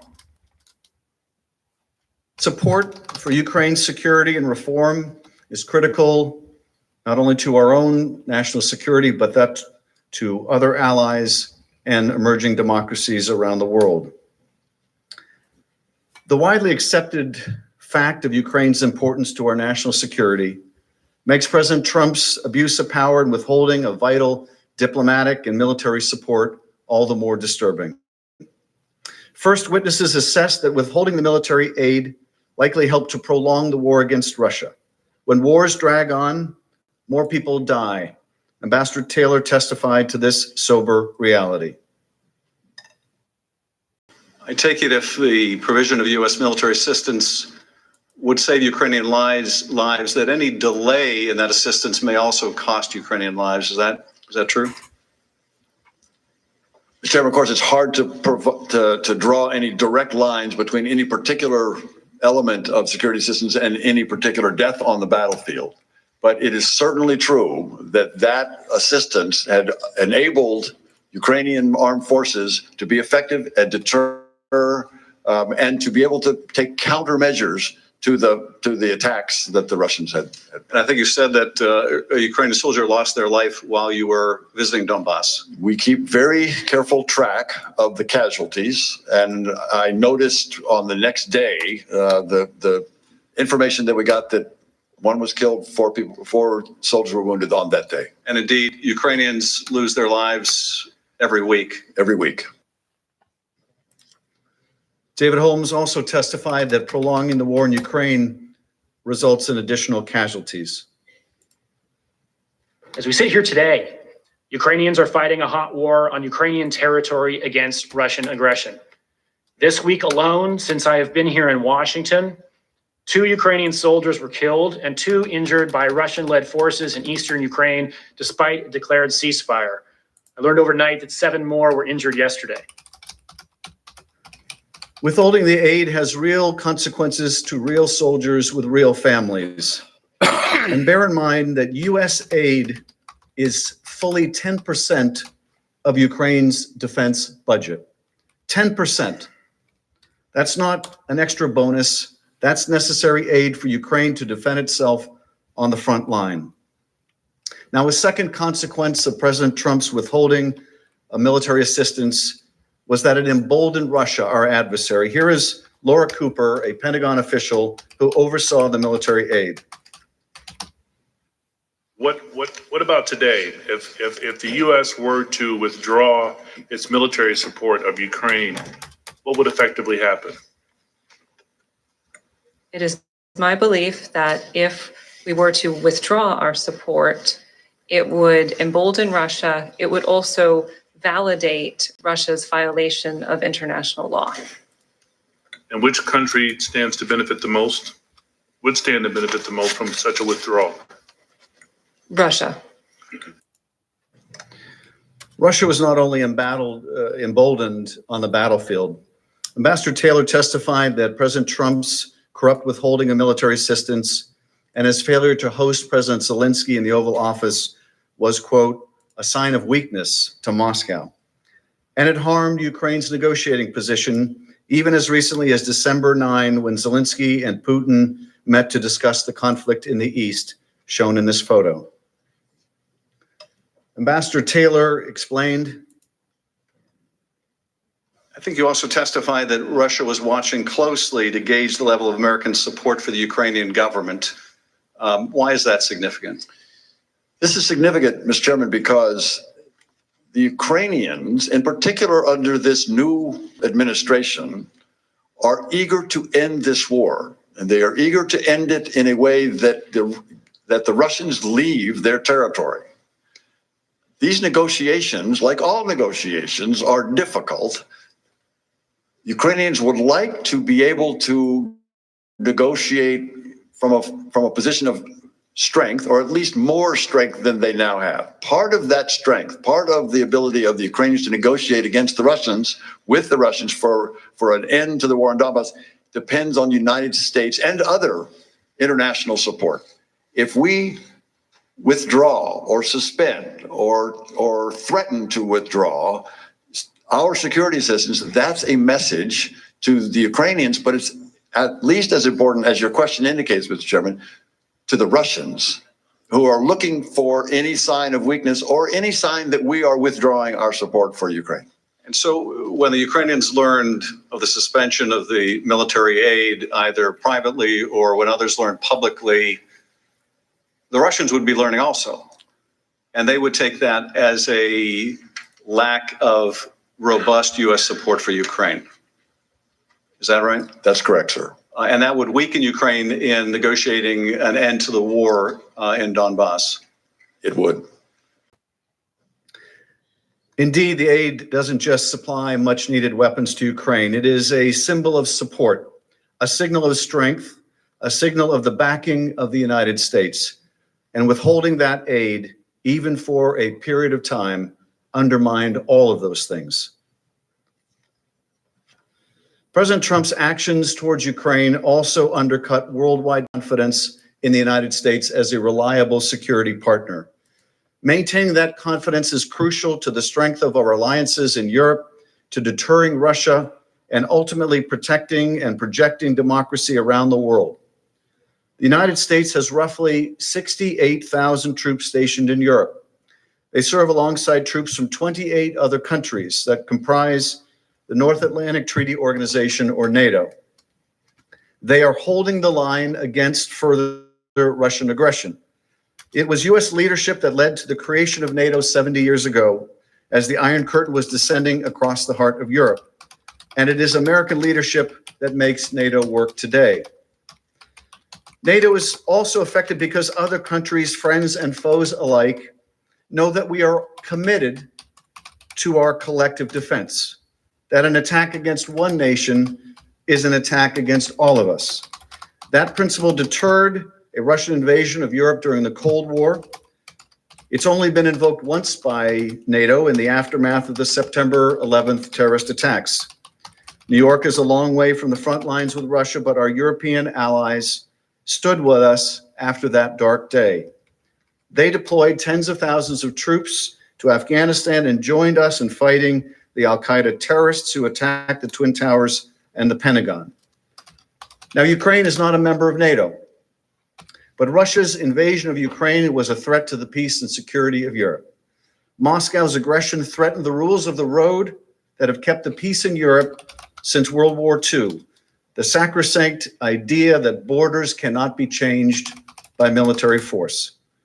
If we had not supported Ukraine in 2014, if members of this body had not voted overwhelmingly on a bipartisan basis for military assistance to rebuild Ukraine's military, there is no question it would have invited further Russian adventurism in Ukraine and perhaps elsewhere in the heart of Europe.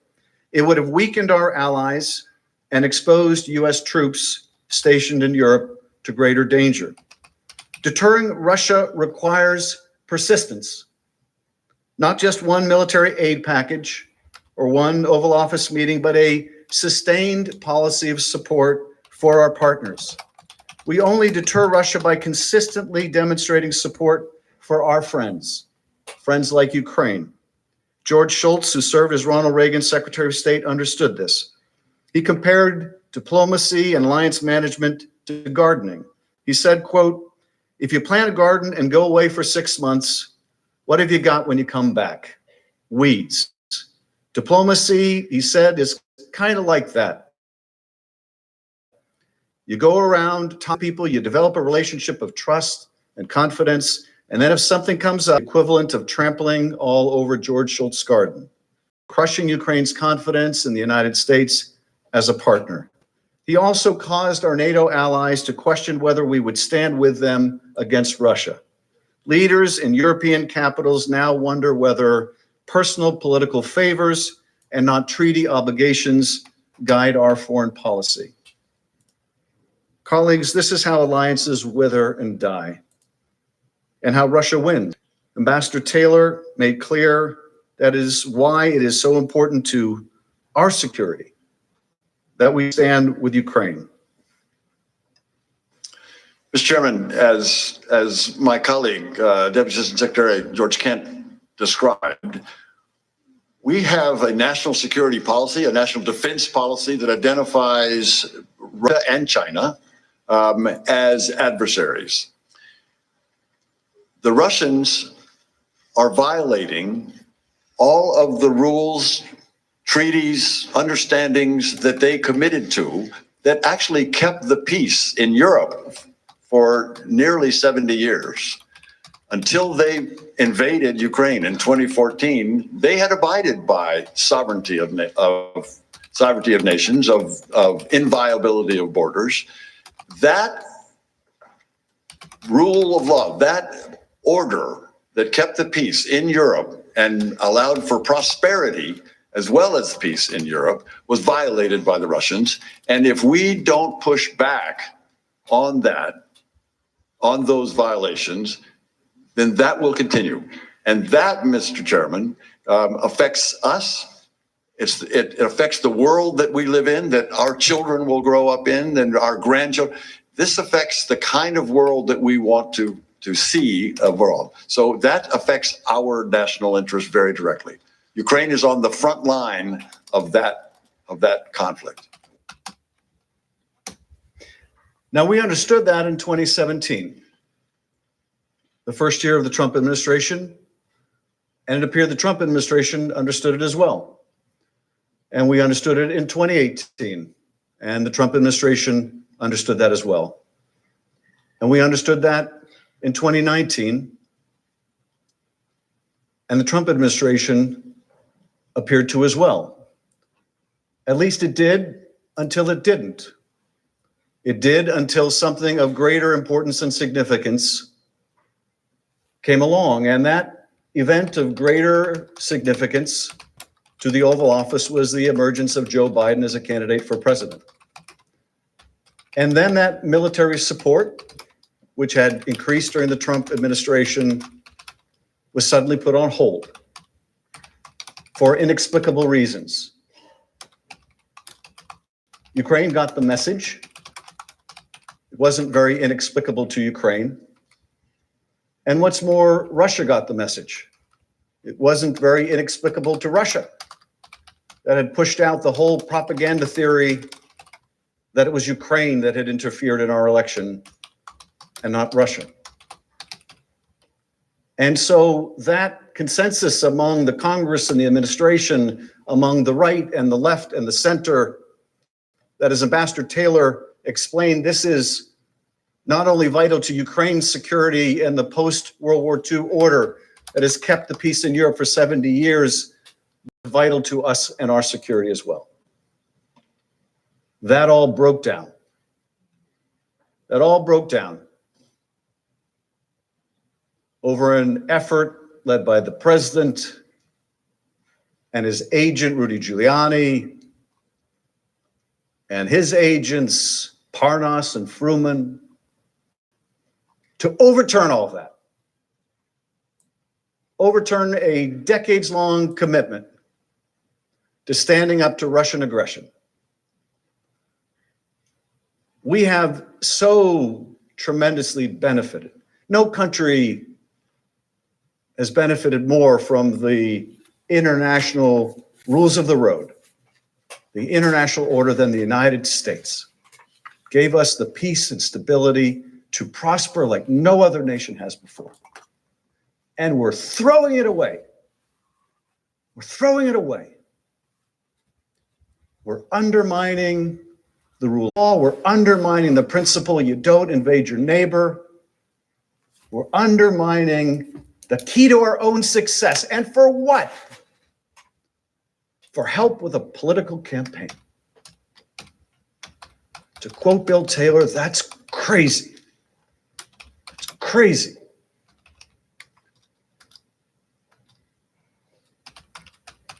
If our allies can't trust us to stand behind them in a time of need, we will soon not have a single ally left.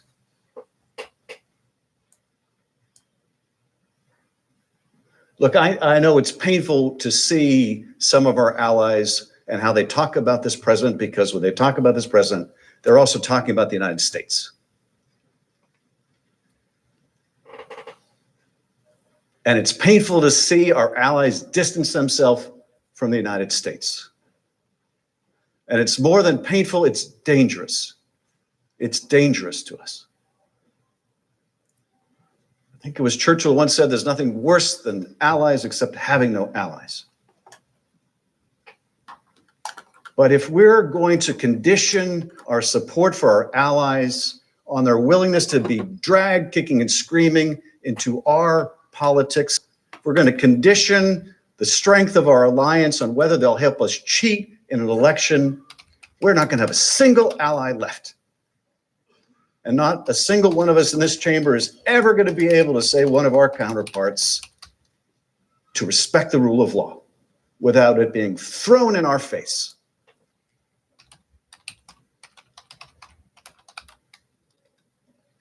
Promoting the rule of law and fighting corruption is central to our foreign policy. It distinguishes U.S. global leadership from the transactional approach favored by authoritarian adversaries.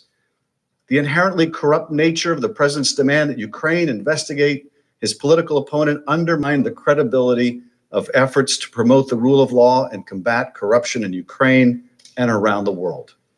Indeed, the president engaging in the very conduct at home that our policy fights abroad sabotages long-standing bipartisan pillars of American diplomacy.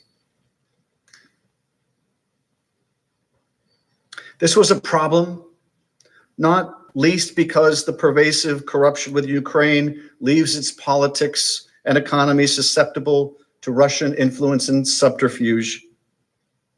Ambassador Yovanovitch emphasized that U.S. policy in Ukraine has long recognized that the struggle against corruption and defending against Russia are in fact two sides of the very same coin. Corruption makes Ukraine's leaders ever vulnerable to Russia, and the Ukrainian people understand that.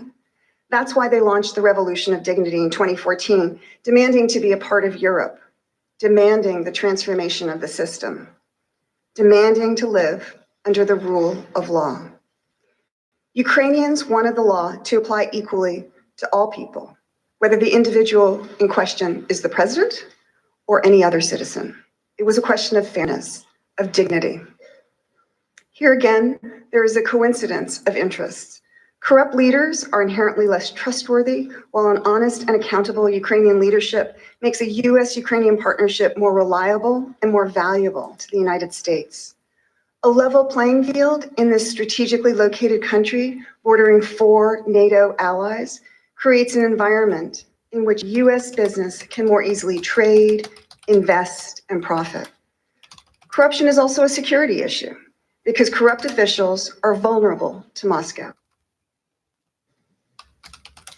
During that conversation that we related in the past, when Ambassador Volker urged his Ukrainian counterpart, Andrei Yermak, not to investigate the past president of Ukraine, and Yermak threw it back in his face. Do you remember the conversation? No, you mean like the investigation you want us to do of the Clintons and the Bidens?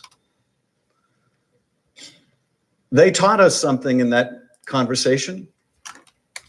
They taught us that we'd forgotten for that moment our own values.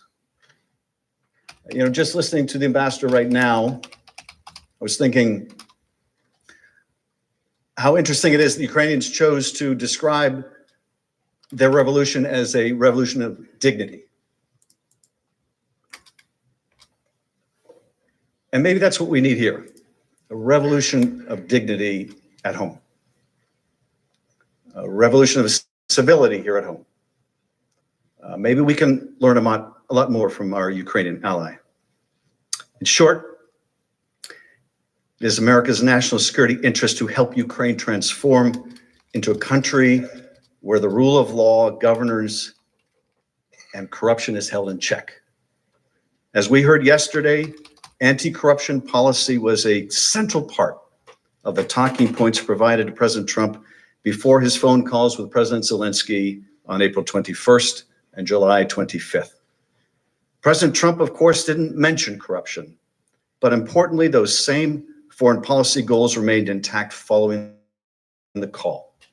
As Tim Morrison testified, anti-corruption reforms, institutional reforms remain a top U.S. priority to help Ukraine fight corruption. President Zelensky was swept into office on an anti-corruption platform. Immediately, he kept his promise and introduced numerous bills in Ukraine's parliament in a sign that he intended to hold himself accountable. Zelensky even introduced a draft law on presidential impeachment. He also introduced a bill to restore punishment of top officials found guilty of illicit enrichment. President Trump's self-serving scheme threatened to undermine Zelensky's anti-corruption work. Zelensky's successful anti-corruption reforms would have advanced U.S. security. Instead, President Trump's demands undermined that effort to bring about reform to Ukraine. Here's George Kent, a rule of law and corruption expert at the State Department.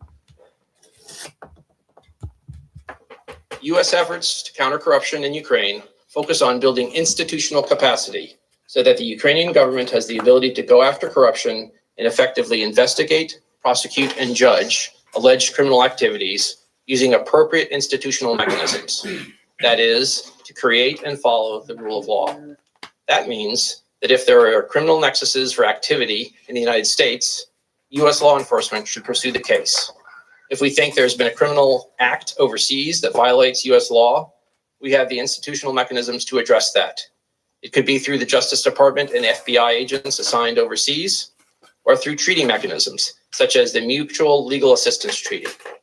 As a general principle, I do not believe the United States should ask other countries to engage in selective, politically associated investigations or prosecutions against opponents of those in power, because such selective actions undermine the rule of law, regardless of the country. Thank you.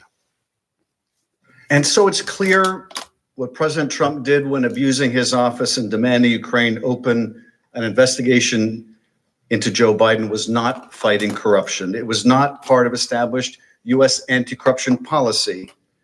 That corrupt pressure campaign for his own personal political benefit, in fact, subverted U.S. anti-corruption efforts in Ukraine and undercut our national security.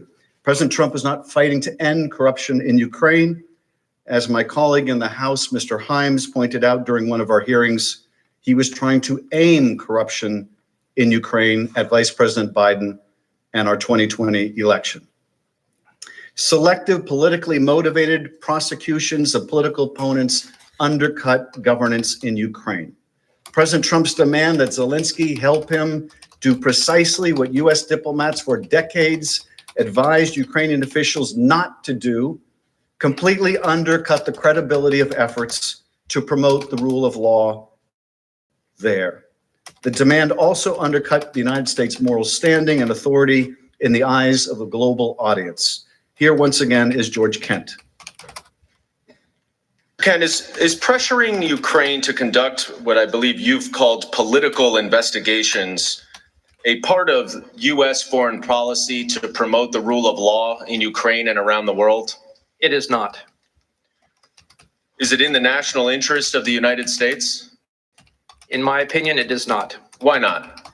Because our policies, particularly in promoting the rule of law, are designed to help countries, and in Eastern Europe and Central Europe, that is overcoming the legacy of communism.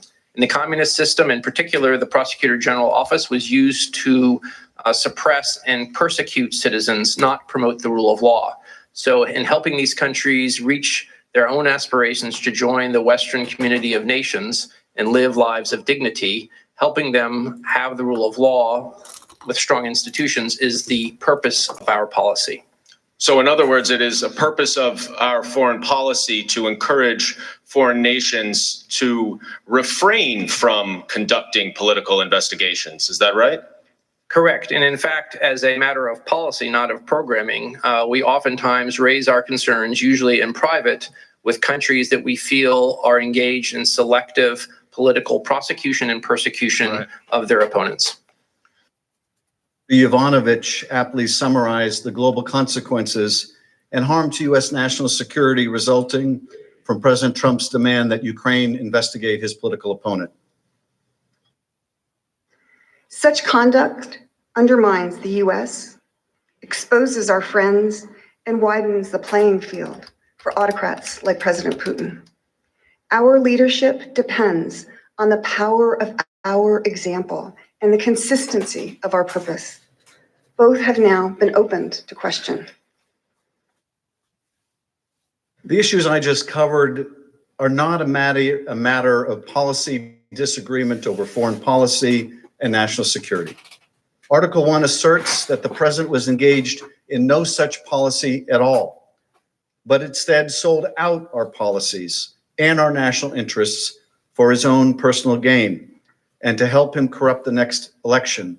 That is the core conduct of an impeachable offense. The president's abuse of power also affected our election integrity. The framers of our Constitution were particularly fearful that a president might misuse or abuse the power of his office to undermine the free and fair elections at the heart of our democracy. Sadly, that moment has arrived. President Trump's repeated solicitation of a Ukrainian investigation was a clear effort to leverage foreign interference to bolster his prospects in the 2020 election. In other words, to cheat in his election. In our democracy, power flows from the will of the people as manifest in free and fair elections. Man, this happens all the time. Every 2 hours, C-SPAN does require that we reboot the playback to ensure that we are in fact paying attention. So forgive me for that. I am Karthik Rajan. You are watching the impeachment hearings on Vote Count 2020, which is my normal program about the mechanics of voting. This is Adam Schiff, representative C-SPAN, of your California, unfiltered view of government, and created is by cable in 1979. closing up the arguments, if you will, of the House managers. Cynicism makes it easier for enemies to influence our politics and undermine the national good. Indeed, this is precisely what Vladimir Putin intended when he meddled in the 2016 election, for us to become more cynical, for us to lose faith in the notion that the American system of government is superior to the corrupt, autocratic model of government that he has erected in Russia and sought to export to places like Ukraine. These are not the free and fair elections Americans expect or demand if foreign powers are interfering. How can we know that our elections are free from foreign interference, whether by disinformation or hacking or fake investigations? We must not become numb to foreign interference in our elections. Our elections are sacred. If we do not act to put an end to the solicitation of foreign interference in our election by the President of the United States, the effect will be corrosive to our elections and our values. Future presidents may believe that they too can use the substantial power conferred on them by the Constitution in order to undermine our system of free and fair elections. That they too can cheat to obtain power or keep it. That way lies disaster for the great American experiment in self-governance.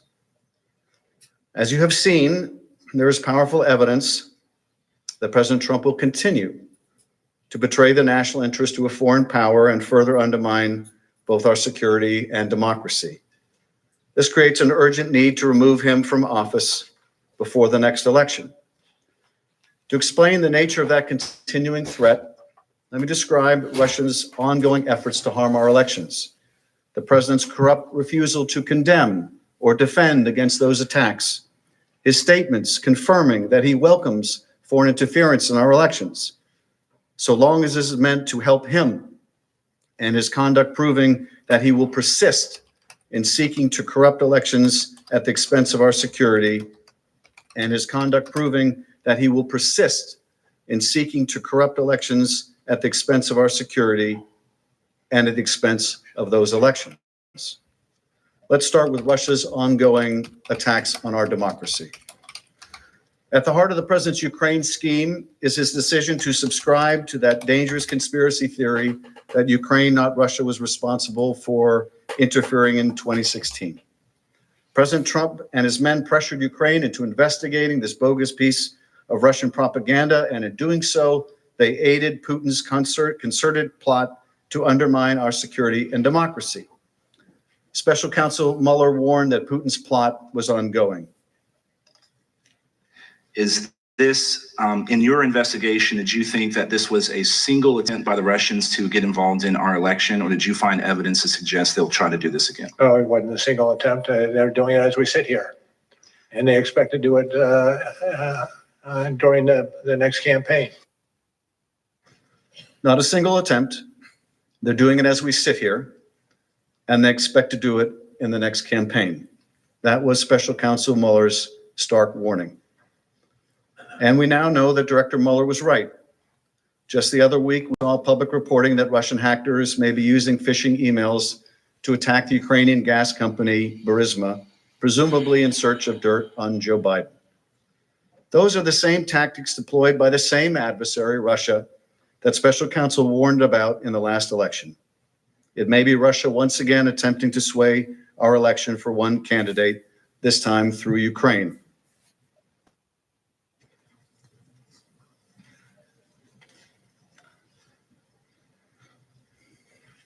Indeed, President Trump to this very day refuses to accept the unanimous assessment of our intelligence community and law enforcement professionals that Russia interfered in the 2016 campaign and poses a threat to the 2020 presidential electoral victory.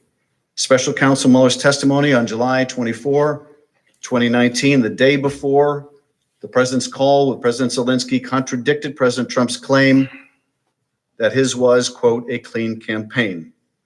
Mueller found that individuals associated with the 2016 campaign of the president welcomed Russia's offers of assistance and adjusted their political strategy so that then candidate Donald Trump might benefit from Russia's assistance. When they were subsequently asked by U.S. law enforcement about their activities, President Trump's advisors repeatedly lied. In Helsinki in July of 2018, however, President Trump refused to acknowledge the Russian threat to our elections. When a reporter explicitly asked whether he believed Putin or the U.S. intelligence agencies on the issue of foreign interference in the 2016 election, President Trump said, quote, I don't see any reason why it would be Russia, and talked about the DNC server.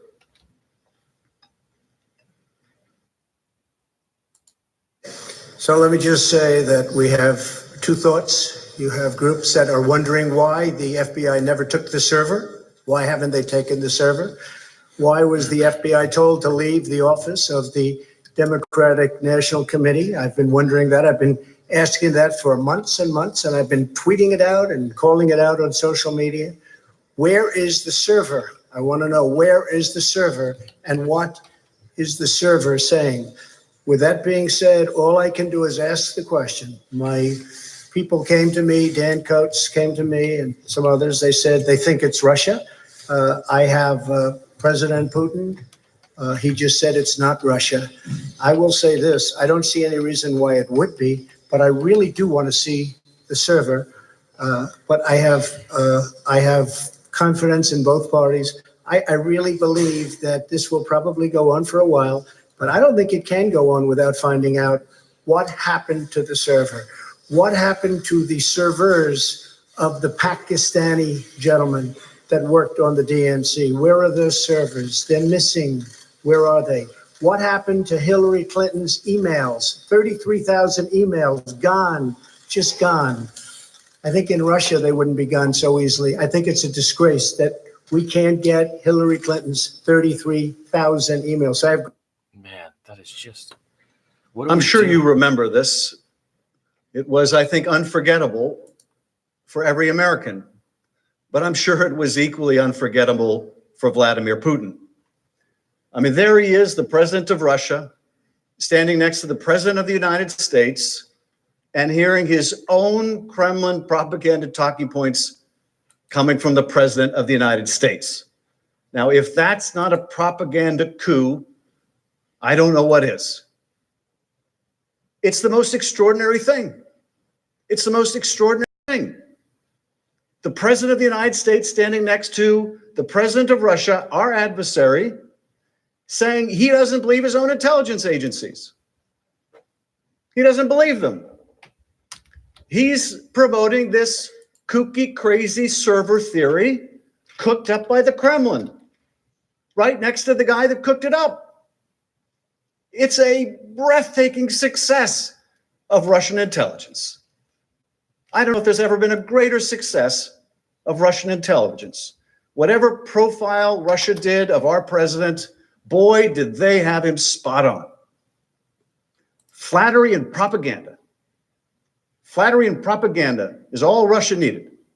And as to Ukraine, well, they needed to deliver a political investigation to get help from the United States. I mean, this is just the most incredible propaganda coup. Because as I said yesterday, it's not just that the president of the United States standing next to Vladimir Putin is reading Kremlin talking points. He won't read his own national security staff talking points, but he will read the Kremlin ones. But it's not just that he adopts the Kremlin talking points. That would be bad enough. It's not bad enough. It's not damaging enough. It's not dangerous enough to our national security that he's undermining our own intelligence agencies. It's not bad enough that he undermines those very agencies that he needs later, that we need later to have credibility. We just had a vigorous debate over the strikes against General Soleimani. And the president has made his argument about what the intelligence says and supports.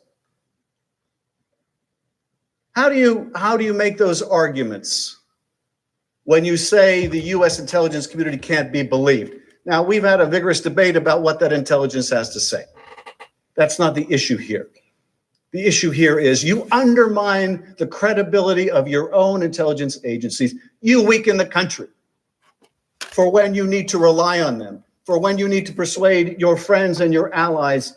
You can trust us when we tell you this is what the intelligence shows. How do you make that argument as the president of the United States when you've just told the world you trust the Russians more than your own people? You trust Rudy Giuliani more than Christopher Wray. How do you make that case? Great. And if you can't make that case, what does that mean to our security? But that's not the end of it. It's not just a propaganda coup. It's not just the undermining of our agencies. It's also that the buy-in to that propaganda meant that Ukraine wasn't going to get money to fight the Russians. I mean, that's one hell of a Russian intelligence coup. They got the president of the United States to provide cover for their own interference with our election.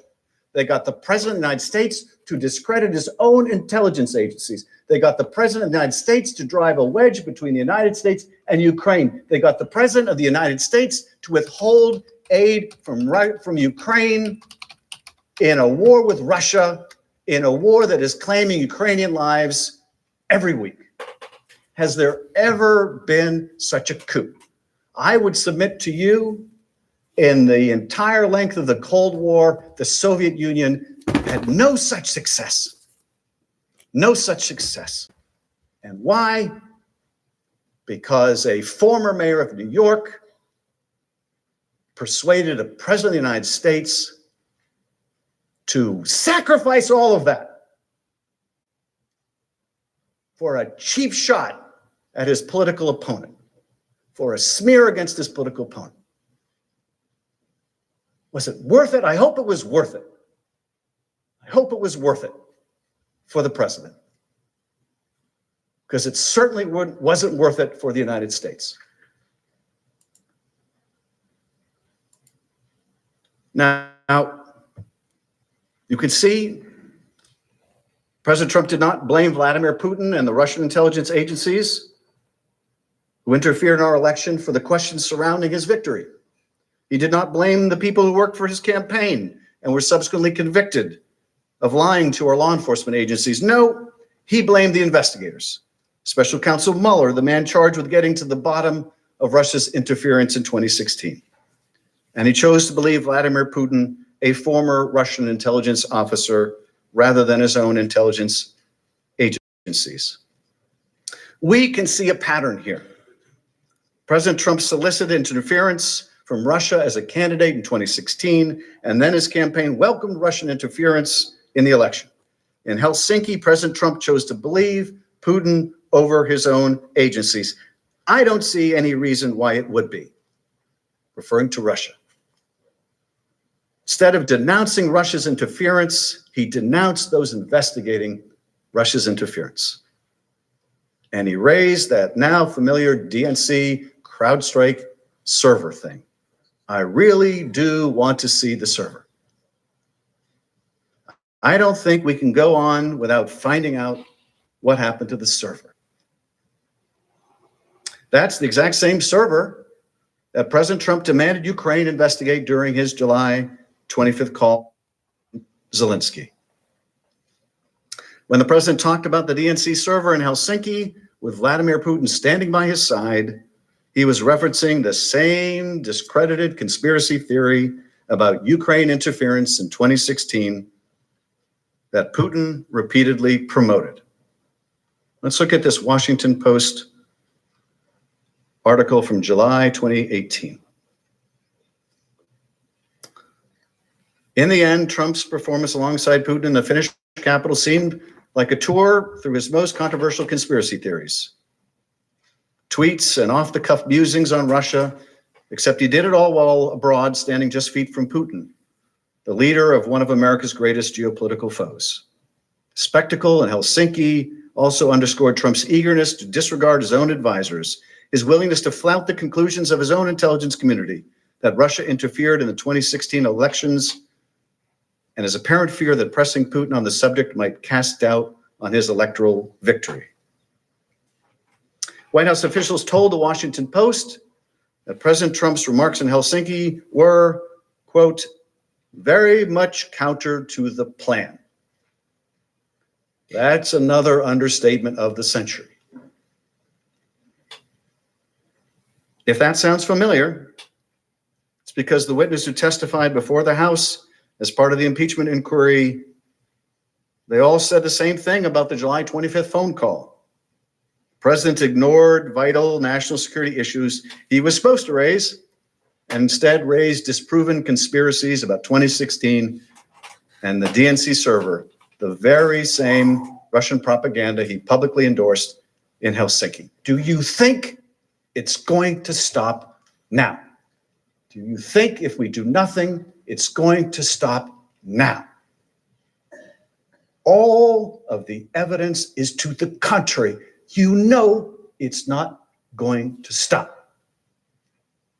President just told one of the members of this body he still wants Biden investigated. It's not going to stop unless the Congress does something about it. President Trump's betrayal began in 2016 when he first solicited Russian interference in our election. Russia, if you're listening, I hope you're able to find the 30,000 emails that are missing. Totally disconnected. That betrayal continued in Helsinki in 2018, when, as we saw, he rejected the intelligence community's assessment about Russian interference in that same election. When he criticized U.S. officials investigating the Russia interference and instead promoted Putin's conspiracy theory about Ukraine. The betrayal continued in 2019, when he carried out a scheme to cheat in the 2020 election by demanding that the leader of Ukraine, a U.S. partner under military attack by Russia, announce an investigation into the same baseless conspiracy theory about a DNC server and the bogus allegations about Vice President Biden. And the abuse of power continues. He is still trying to cheat in the next election. Even after the scheme came to light, even after it became the subject of an impeachment inquiry, it continued. And the false statements about it continued. President Trump repeatedly asserted that he had a prerogative to urge foreign nations to investigate U.S. citizens who dare to challenge him politically. You know, I mean, just for a minute, we should try to step into the shoes of someone else. My father used to say, you don't understand a person until you step in their shoes. I always thought he invented that wisdom himself until I watched To Kill a Mockingbird and found out that Atticus Finch said it first. But let's just try to step into someone else's shoes for a moment. Let's imagine it wasn't Joe Biden. Let's imagine it was any one of us. Let's imagine the most powerful person in the world was asking a foreign nation to conduct a sham investigation into one of us. What would we think about it then? Would we think that's good U.S. policy? Would we think he has every right to do it? Would we think that's a perfect call? Let's step for a minute into Ambassador Yovanovitch's shoes. And we're the subject of a vicious smear campaign that no one in the department that we work for, up to the Secretary of State, thinks has a shred of credibility. Let's step into her shoes for a minute. Spent our whole life devoted to public service, served in dangerous places around the world. And we're hounded out of our post. And one day someone releases a transcript of a call between the President of the United States and a foreign leader. And the president says there's gonna be some things happening to you, or to you, or to you, or to you, or to you. How would you feel about the President of the United States? Would you think he was abusing the power of his office? And if you would, it shouldn't matter that it wasn't you. It shouldn't matter that it was Marie Yovanovitch. It shouldn't matter that it was Joe Biden. Because I'll tell you something, the next time, it just may be you. It just may be you. Do you think for a moment that any of you, no matter what your relationship with this president, no matter how close you are to this president, do you think for a moment that if he felt it was in his interest, he wouldn't ask you to be investigated? Do you think for a moment that he wouldn't? And if somewhere deep down below you realize that he would, you cannot leave a man like that in office when he has violated the Constitution. Shouldn't matter it was Joe Biden. Could have been any of us. It may be any of us. Shouldn't matter that it was Marie Yovanovitch. It'll be some other diplomat tomorrow for some other pernicious reason. Goes to what Mr. Jeffries said, it goes to character. You don't realize how important character is in the highest office in the land until you don't have it. Until you have a president willing to use his power to coerce an ally, to help him cheat, to investigate one of our fellow citizens. One of our fellow citizens. Yes, he's running for president. He's still a U.S. citizen. He's still a U.S. citizen. And he deserves better than that.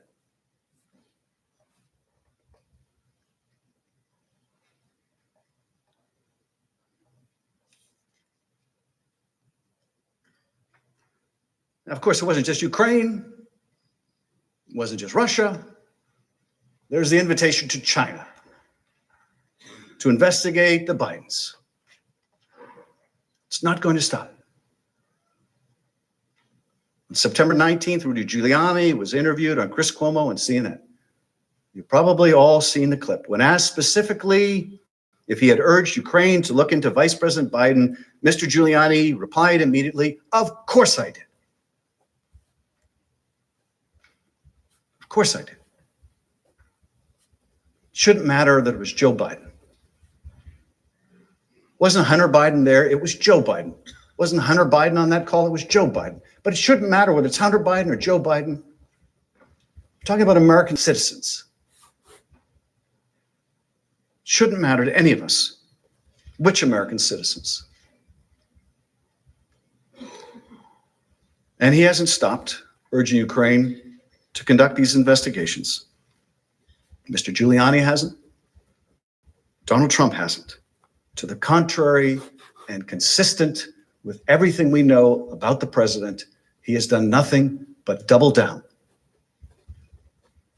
During his first week, the first week of December, Mr. Giuliani traveled to Ukraine and Hungary to interview the corrupt former Ukrainian prosecutors who had been pushing these false narratives about Vice President Biden and this kooky conspiracy about 2016. Mr. Giuliani met with current members of the Ukraine parliament who have advocated for that same fraudulent investigation. June of last year, President Trump told ABC News that he would take political dirt from a foreign country if he was offered it again. If he has learned anything from the tumult of the last 3 years, it is he can get away with anything. He can do it again. Can't be indicted, can't be impeached. Can't, if you believe our Attorney General, even be investigated. Our founders worried about a situation just like this. James Madison put it simply, President, quote, might betray his trust to foreign powers. In his farewell address, George Washington warned Americans to be constantly awake, since history and experience prove that foreign influence is one of the most baneful foes of Republican government. John Adams, in a letter to Thomas Jefferson, wrote, "You are apprehensive of foreign interference, intrigue, influence, so am I. But as often as elections happen, the danger of foreign influence recurs." Or, to quote the president's chief of staff, get over it. There's going to be politics and foreign policy. Well, I don't think that was John Adams' point. And I don't think that was James Madison's point. And I don't think that was George Washington's point. If it was, they would have said, get over it. But they recognized, as I know we recognized, what a profound danger that would be for that to become the new normal. Another election is upon us. 10 months, voters will undertake their most important duty as citizens by going to the polls and voting for their leader.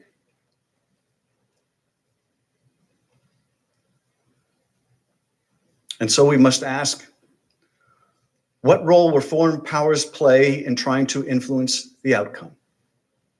And if they take the president's side, who will protect our franchise if the president will not? As charged in the first article of impeachment, President Trump has demonstrated that he will remain a threat to national security and the Constitution if allowed to remain in office, and has acted in a manner grossly incompatible with self-governance and the rule of law. Based on the abuse of power for which he was impeached and his ongoing efforts to solicit foreign interference, both directly and through Mr. Giuliani, there can be little doubt that President Trump will continue to invite foreign interference in our elections again and again. That poses an imminent threat to the integrity of our democracy. Our founders understood that a president like Donald Trump might one day grasp the reins of power. An unremorseful, overreaching executive, faithful to himself only, and willing to sacrifice our democracy and national security for his own personal advantage. His pattern of conduct, repeatedly soliciting foreign interference in our elections for his own benefit, confirms that he will stop at nothing to retain his power. He willfully chose to place his own personal interests above the country's and the integrity of our elections. There is every reason to believe that will continue. He has stonewalled Congress and ordered executive branch agencies, organizations that work for the American people, not for the president, to join in his obstruction. He deployed Mr. Giuliani to Ukraine to continue advancing a scheme that serves no other purpose than advancing his 2020 re-election prospects.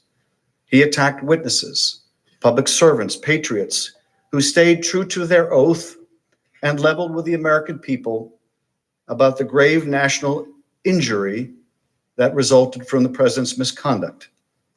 And he continued to urge foreign nations to investigate American citizens that he views as a threat. The threat that he will continue to abuse his power, cause grave harm to the nation over the course of the next year until a new president is sworn in, or until he would be reelected, is not hypothetical. Merely exposing the president's scheme has not stopped him from continuing this destructive pattern of behavior that has brought us to this somber moment. He is who he is. That will not change, and nor will the danger associated with him.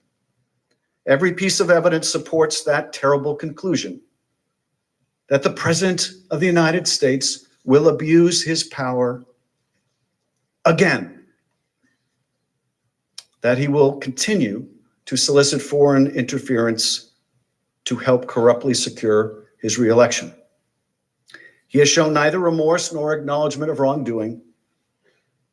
If you can believe that July 25th was a perfect call, that asking for investigations of your political opponents and using the power of your office to make it so is perfectly fine, then there is nothing that would stop you from doing it again. President Trump has abused the power of his office and must be removed from that office. Mr. McConnell, I yield back. The majority leader is recognized. Mr. Chief Justice, I suggest a 15-minute recess. Without objection, so ordered. And that brings us to the end of the first session of day Congressman Adam 5. Schiff concluding his argument on Article 1, Impeachment Article 1 on abuse of power, saying the president has abused his office and must be removed from office. They're taking a 15-minute break here. And we'll resume next, we understand, by taking up the second article of impeachment on obstruction of Congress. As we've done in past breaks here on C-SPAN 2 during the Senate impeachment trial, we'll look for opportunities to hear from members of the president's team, the House managers, perhaps senators as well. We have camera locations across the Capitol, and we'll keep our eyes on those locations as well and hear from you. Open up our phone line. Let C-SPAN do its thing that it does so well. And again, you can support C-SPAN by going to cspan.org. You can contribute money. You can become a member. It's a nonprofit. It truly is the best way to observe Congress. I'm going to take a break as well.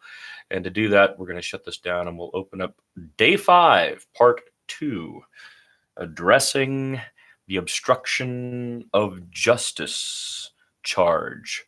Article 2 of the impeachment charges brought by the House against Donald J. Trump, the 45th President of the United States.